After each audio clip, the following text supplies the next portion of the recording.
ನಮಸ್ಕಾರ. Autism society Udupi ಹಾಗೂ you channel ಪ್ರಸ್ತುತಪಡಿಸುವ ಸ್ವಲೀನತೆ ಅರಿವಿನ ಹರಿವು ಮಾಸಿಕ ಸಂಚಿಕೆ 17ಕ್ಕೆ ಎಲ್ರಿಗೂ ಸ್ವಾಗತ. ಇವತ್ತಿನ ಸಂಚಿಕೆಯಲ್ಲಿ ನಾವು ಸ್ಪೆಷಲ್ ಚೈಲ್ಡ್ನ ದಂತ ಆರೈಕೆ ಹಾಗೂ ಸಮಸ್ಯೆಗಳ ಬಗ್ಗೆ ತಿಳಿಲಿಕ್ಕಿದ್ದೇವೆ. ಈ ಮಾಹಿತಿಯನ್ನು ನಮಗೆ ಕೊಡಲಿಕ್ಕೆ ಡಾಕ್ಟರ್ ತೇಜಸ್ವಿನಿಯವರು ಬಂದಿದ್ದಾರೆ.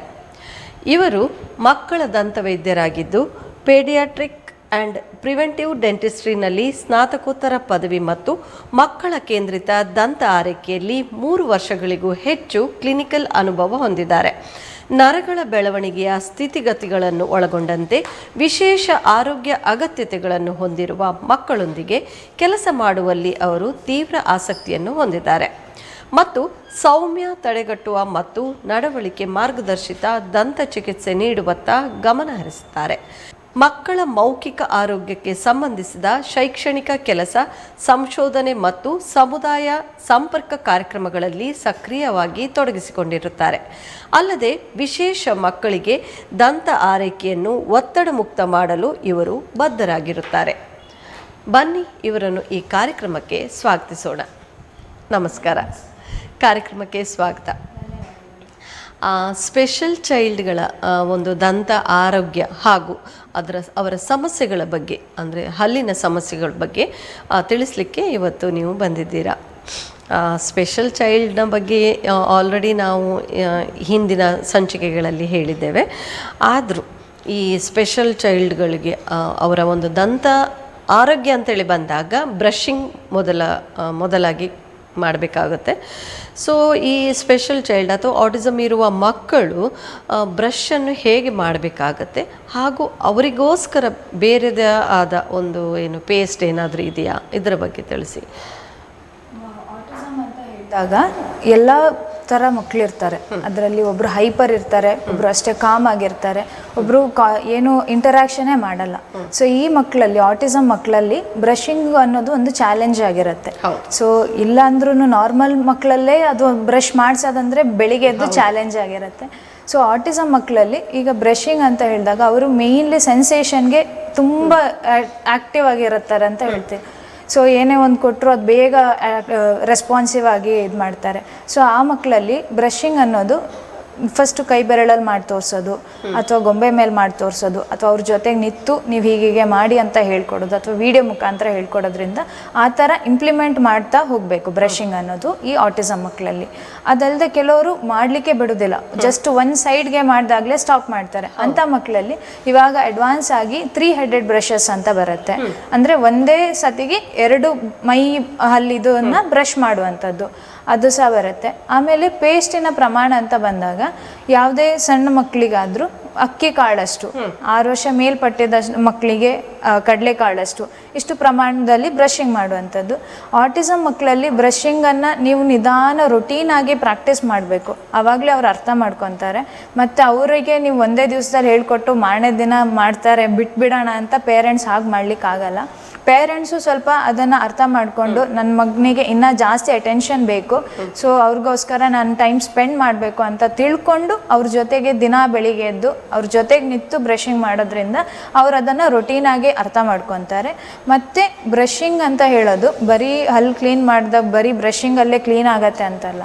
ಸೊ ಏನೇ ಫುಡ್ಡು ತಿಂದಾಗಲೂ ಬಾಯಿ ಮುಕ್ಕಳಿಸೋದು, ಅದನ್ನು ಕರೆಕ್ಟ್ ಪ್ರಮಾಣದಲ್ಲಿ ಅಥವಾ ಕರೆಕ್ಟ್ ಟೈಪ್ ಆಫ್ ಅಲ್ಲಿ ಮಾಡಿದಾಗ ಮಾತ್ರ ಅದರದ್ದು ಎಫೆಕ್ಟಿವ್ ಇರುತ್ತೆ. ಸುಮ್ಮನೆ ಬಾಯಿಗೆ ನೀರು ಹಾಕಿದ್ದು ಉಗಿದಾಗ ಅದ್ರ ಬಾಯಿ ಮುಕ್ಕಳಿಸೋದು ಅಂತ ಹೇಳಲ್ಲ, ಅದೊಂದು ಗುಜು ಮಾಡಿ ಅದು ಉಗಿದ್ರೆ ಮಾತ್ರ ಅದನ್ನೊಂದು ಅಟ್ಲೀಸ್ಟ್ ಈ ಆಟಿಸಮ್ ಮಕ್ಕಳಲ್ಲಿ ಒಂದು 5 ನಿಮಿಷ ಆದರೂ ಮಾಡಿಸ್ಬೇಕು.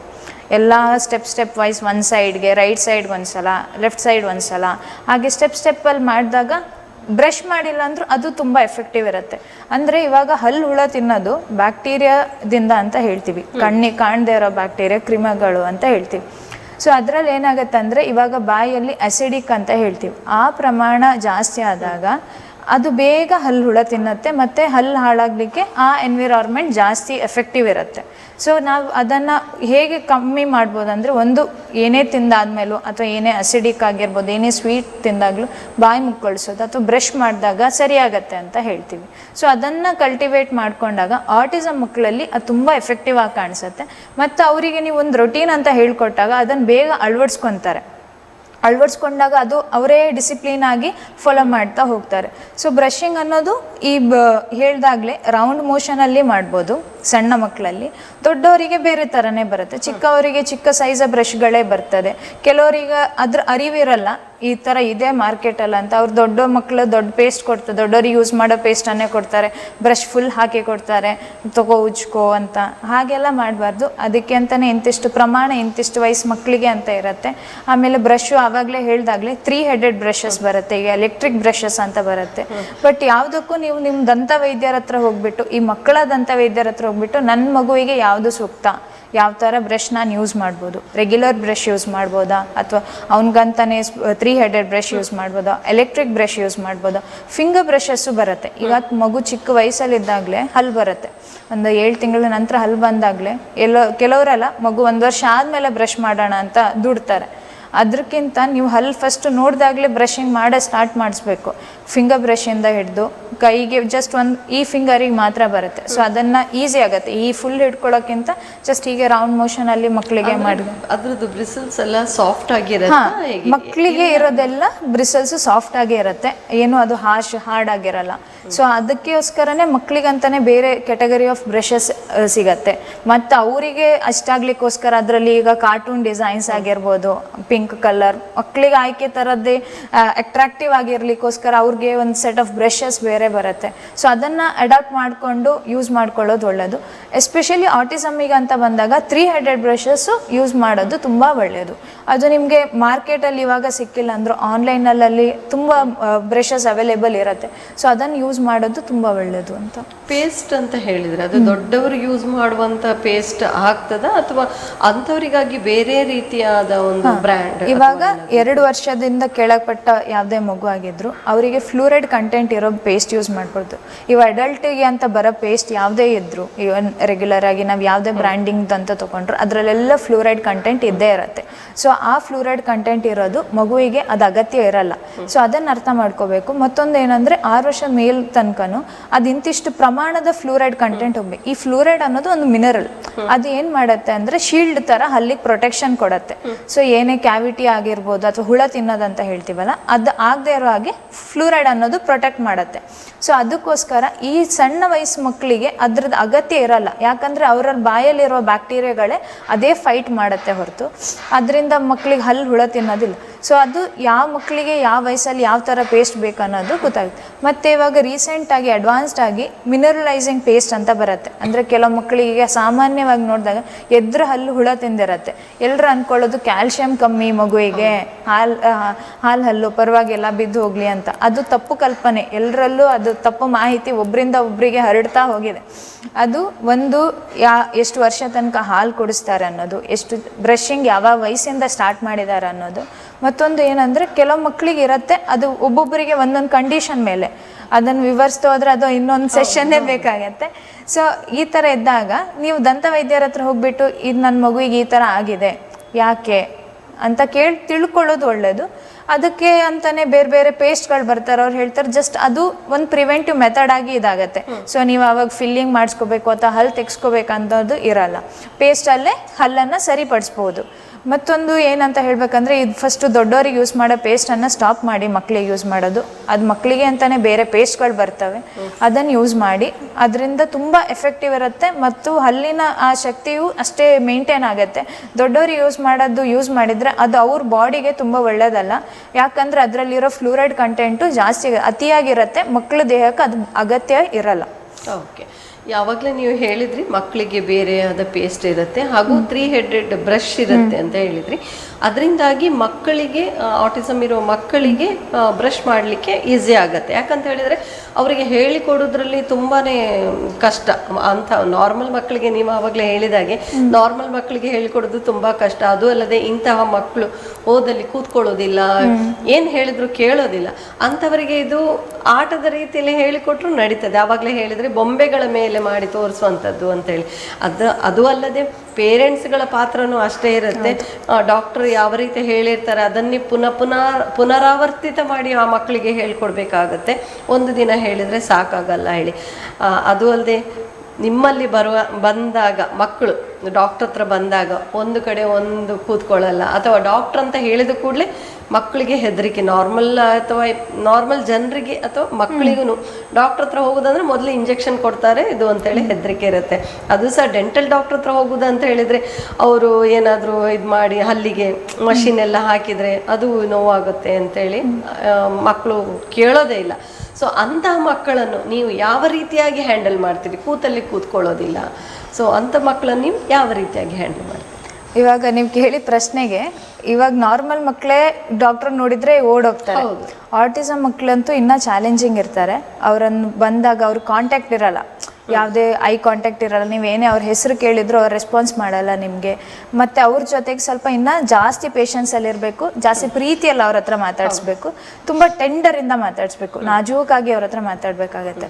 ಸೊ ಆ ಮಕ್ಕಳು ಬಂದಾಗ ಯಾವತ್ತೂ ನಾವು ದಂತವೈದ್ಯರಾಗಿರ್ಬೋದು, ಬೇರೆ ಯಾರೇ ಆಗಿರ್ಬೋದು, ಅವ್ರ ಹತ್ರ ಫಸ್ಟ್ ನಮ್ಗೆ ಏನಕ್ಕೆ ಬಂದಿದ್ದಾರೆ ಅದಕ್ಕೋಸ್ಕರ ಡೈರೆಕ್ಟ್ ಹೋಗಿ ಅವ್ರ ಹತ್ರ ಮಾಡೋದಿಲ್ಲ. ಅವ್ರಿಗೇನು ಇಷ್ಟ, ಅವ್ರಿಗೇನು ಬೇಕಾಗತ್ತೆ, ಅವ್ರು ಯಾವುದು ರೆಸ್ಪಾನ್ಸ್ ಮಾಡ್ತಾರೆ, ಫಸ್ಟು ಪ್ಲೇ ಆ್ಯಂಡ್ ಶೋ ಅಂತ ಹೇಳ್ತೀವಿ. ಆಟ ಆಡಿಬಿಟ್ಟು ಅವ್ರ ಜೊತೆಗೆ ಅವ್ರಿಗೆ ಏನು ಬೇಕು ಅದನ್ನು ತೋರಿಸ್ಕೊಡೋದು, ಅಥವಾ ಡೆಂಟಲ್ ಸೆಟಪ್ ಹೇಗಿರುತ್ತೆ ಅದನ್ನು ತೋರಿಸ್ಕೊಡೋದು. ನೋಡಿ ಇದು ನೀರು, ಜಸ್ಟ್ ನೀರು ಹಾಕ್ಬಿಟ್ಟು ಕ್ಲೀನ್ ಮಾಡ್ತೀನಿ ಹಲ್ಲಂತ. ಫಸ್ಟು ಬಂದ ಕೂಡಲೇ ಚೇರ್ ಮೇಲೆ ಕುಳಿಸ್ಬಿಟ್ಟು ಅಥವಾ ನಾನು ಟ್ರೀಟ್ಮೆಂಟ್ ಮಾಡ್ತೀನಿ ಮಾಡು ಅಂದರೆ ಆ ಮಗು ಮಾಡಲ್ಲ.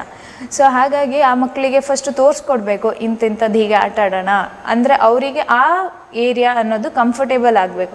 ಈಗ ಹೇಗೆ ಮನೆ ಅಂದರೆ ಗೊತ್ತು, ಮನೇಲಿ ಇಲ್ಲಿ ಬೆಡ್ ಇರುತ್ತೆ, ಇದು ಬೆಡ್ರೂಮು, ಅಥವಾ ಇದು ಆಟದ ಮಾಡಬೇಕು, ಇಲ್ಲಿ ಅಡುಗೆ ಮನೆ ಅಂತ ಹೇಗೆ ಅವ್ರಿಗೆ ಅರಿವಿರುತ್ತೆ. ಸೊ ಹಾಗೆ ಇದು ಸಹ ಅವ್ರಿಗೆ ಅರಿವಾಗಬೇಕು, ಇದು ಚೇರು, ಇಲ್ಲಿ ನಾನು ಹಲ್ಲು ತೋರಿಸ್ಲಿಕ್ಕೆ ಬರೋದು, ಅವ್ರು ನನ್ನ ಹಲ್ಲು ಕರೆಕ್ಟ್ ಮಾಡಿಕೊಡ್ತಾರೆ. ಸೊ ಅದಕ್ಕೋಸ್ಕರ ಅವರಿಗೆ ನೀವು ಫಸ್ಟಿಗೆ ಆ ಮೆಷಿನ್ ಸೌಂಡ್ ನೀವು ಹೇಳ್ದಾಗೆ ಮಕ್ಕಳಿಗೆ ಆ ಸೌಂಡು ಏನೋ ಕರ್ಕಶ ಆಗಿ ಕೇಳುತ್ತೆ. ಅದು ಈ ಆಟಿಸಮ್ ಮಕ್ಕಳಲ್ಲಿ ಒಂದು ಸ್ವಲ್ಪ ಫ್ರೀಕ್ವೆನ್ಸಿ ಇದ್ರೂ ಅದು ತುಂಬ ಅತಿಯಾಗಿ ಕೇಳಿಸತ್ತೆ ಅವರಿಗೆ. ನಮಗೆ ಕೆಲವು ಸಲ ಅದು ತುಂಬ ಸೌಂಡ್ ಅನಿಸುತ್ತೆ. ಸೊ ಆ ಮಕ್ಕಳಿಗೆ ಇನ್ನೂ ಸ್ವಲ್ಪ ನಾಜೂಕಾಗಿಯೇ ಮಾಡಬೇಕಾಗತ್ತೆ. ಮತ್ತು ಡೆಂಟಲಲ್ಲಿ ನಾವು ಡಿಮ್ ಲೈಟ್ ಹಾಕೊಂಡಾಗ ಅವರಿಗೆ ಅದು ಸ್ವಲ್ಪ ಕಣ್ಣಿಗೆ ಕುಕ್ಕುದು ಇಲ್ಲ, ಮತ್ತು ಅವರು ಓಕೆ ಕಾಮ್ ಆಗಿರ್ತಾರೆ. ಮ್ಯೂಸಿಕ್ ಅವ್ರಿಗೆ ಯಾವ್ದು ಇಷ್ಟ, ಈ ಆಟಿಸಮ್ ಮಕ್ಕಳು ಎಲ್ಲರೂ ಯುನೀಕ್ ಇರೋದ್ರಿಂದ ಒಬ್ಬೊಬ್ರಿಗೆ ಅವ್ರದ್ದೇ ಆದಂಥ ಟ್ಯಾಲೆಂಟ್ಸ್ ಇರುತ್ತೆ. ಒಬ್ರಿಗೆ ಪೇಂಟಿಂಗ್ ಇಷ್ಟ ಇರುತ್ತೆ, ಇನ್ನೊಬ್ರಿಗೆ ಡ್ಯಾನ್ಸಿಂಗು, ಸಿಂಗಿಂಗು. ಸೊ ಅವ್ರಿಗೆ ಏನು ಇಷ್ಟ ಅಂತ ಪೇರೆಂಟ್ಸ್ ಜೊತೆ ಕೇಳ್ಕೊಂಡು, ಅಥವಾ ಅವ್ರ ನಿಕ್ ನೇಮ್ ಏನಂತ ಕೇಳಿಕೊಂಡು ಅದ್ರ ಜೊತೆಗೆ ಸ್ಲೋಲಿ ಇಂಟರಾಕ್ಷನ್ ಸ್ಟಾರ್ಟ್ ಮಾಡಿದಾಗ ಮಕ್ಕಳು ಇವರೇನೂ ನಮಗೆ ಹಾರ್ಮ್ ಮಾಡಲ್ಲ. ಸೊ ಅವ್ರಿಗೂ ಒಂದು ಬಾಂಡ್ ಬೆಳೆಯುತ್ತೆ. ಸೊ ಆ ಥರ ಒಂದೇ ಸೆಷನ್ಗಿಂತ 2-3 ಸೆಷನಲ್ಲಿ ಅವರನ್ನು ಟ್ರೀಟ್ಮೆಂಟಿಗೆ ಕರ್ಕೊಂಡು ಹೋಗಿ ಮಾಡಿಸ್ಕೊಳ್ಳೋದು ತುಂಬ ಅಗತ್ಯ ಆಗುತ್ತೆ. ಆವಾಗ ಪೇರೆಂಟಿಗೂ ಒಂಥರ ಟ್ರಸ್ಟ್ ಬಿಲ್ಡ್ ಆಗುತ್ತೆ ಡಾಕ್ಟರ್ ಜೊತೆಗೆ. ಆಗ ಪೇರೆಂಟಿಗೆ ಬಿಲ್ಡ್ ಆದ ಆಟೋಮೆಟಿಕ್ಕಾಗಿ ಮಗುವಿಗೂ ಆ ಬಾಂಡ್ ಬಂದೇ ಬರುತ್ತೆ. ಸೊ ಇದು ಒಬ್ಬರೇ ಬರೀ ಪೇಷಂಟ್ ಮತ್ತು ಅಥವಾ ಡಾಕ್ಟ್ರ್ ಮಧ್ಯೆ ಬಾಂಡ್ ಆಗೋದಲ್ಲ, ಪೇರೆಂಟ್ ಜೊತೆಗೂ ಆಗಬೇಕು, ಅದಾದಮೇಲೆ ಆ ಮಗು ಜೊತೆಗೂ ಆಗಬೇಕು, ಮತ್ತು ಆ ಸೊಸೈಟಿಯಲ್ಲಿ ಹೇಗೆ ಅವ್ರು ಎಕ್ಸೆಪ್ಟ್ ಮಾಡ್ತಾರೆ ಅದು ಎಲ್ಲ ಇಂಪಾರ್ಟೆಂಟ್ ಆಗುತ್ತೆ. ಮತ್ತು ಮಕ್ಕಳನ್ನ ಇವಾಗ ಚೇರ್ಗೆ ಬಂದ ಕೂಡಲೇ ಆವಾಗಲೇ ಹೇಳ್ದಾಗ ಚೇರ್ ಮೇಲೆ ಕುಳಿಸೋದು, ಅಥವಾ ವೈಟ್ ಕೋಟ್. ಇವಾಗ ಯಾವ ಮಕ್ಕಳಿಗೂ ವೈಟ್ ಕೋಟ್ ನೋಡಿದ್ರು ಕೂಡ ಆ ಡಾಕ್ಟ್ರು ಪೇರೆಂಟ್ಸೇ ಇವಾಗ ಅರ್ಧ ಹೇಳ್ತಾರೆ, ನೀನೇನು ಊಟ ಮಾಡಿಲ್ಲ ಅಂದರೆ ಡಾಕ್ಟ್ರ್ ಹತ್ರ ಕರ್ಕೊಂಡು ಹೋಗ್ತೀನಿ, ಇಂಜೆಕ್ಷನ್ ಕೊಡ್ತಾರೆ. ಸೊ ಅಲ್ಟಿಮೇಟ್ಲಿ ಅದು ಮಕ್ಕಳ ತಲೆ ಒಳಗಡೆ ಪೇರೆಂಟ್ಸೇ ಇನ್ಸ್ಟಾಲ್ ಮಾಡಿರ್ತಾರೆ, ಡಾಕ್ಟ್ರು ಇಂಜೆಕ್ಷನು, ಪೇಯ್ನು, ನೋವು ಅಂತ. ಸೊ ಈ ಟರ್ಮ್ಸು ರಿಪೀಟೆಡ್ಲಿ ಮನೆಯಲ್ಲೂ ಅವರು ಯೂಸ್ ಮಾಡ್ತಿದ್ದಾಗ ಅದು ಮಕ್ಳಿಗೆ ಬೇಡ ಅಂದರೂ ಡಾಕ್ಟ್ರ್ ಒಂದು ವೈಟ್ ಕೋಟಲ್ಲಿ ನೋಡಿದಾಗೆಲ್ಲ ಡಾಕ್ಟ್ರೇ ಅವರು ಇಂಜೆಕ್ಷನ್ ಕೊಡೋರೆ, ಪೇಯ್ನ್ ಮಾಡೋರೆ ಅಂತ ಅದು ಬಂದುಬಿಡುತ್ತೆ. ಮತ್ತು ಹೇಗೂ ಅವ್ರಿಗೆ ವ್ಯಾಕ್ಸಿನ್ಸ್ ಇರೋದ್ರಿಂದ ಸೊ ಅದು ನೋಡಿ ಅಭ್ಯಾಸ ಆಗಿರುತ್ತೆ ಆ ಸೆಟಪ್ ಎಲ್ಲ. ಸೊ ಅದಕ್ಕೋಸ್ಕರ ಆ ಯಾವುದೇ ಸ್ಪೆಷಲ್ ಮಕ್ಕಳಾಗಿರ್ಬೋದು, ಯಾರೇ ಬೇರೆ ಮಕ್ಕಳು ಬಂದರೂ ಸಹ ಫಸ್ಟು ಅವ್ರ ಜೊತೆಗೆ ಬೆರೆತು ಮಾತಾಡೋಕ್ಕೆ ನೋಡಬೇಕು. ಇದು ದಂತವೈದ್ಯರು ನಾರ್ಮಲಿ ಮಾಡ್ತಾರೆ ಅವರು, ಅಂದ್ರೆ ಅಷ್ಟು ಈಸಿ ಅಲ್ಲ ಮಕ್ಕಳನ್ನ ಹ್ಯಾಂಡಲ್ ಮಾಡೋದು.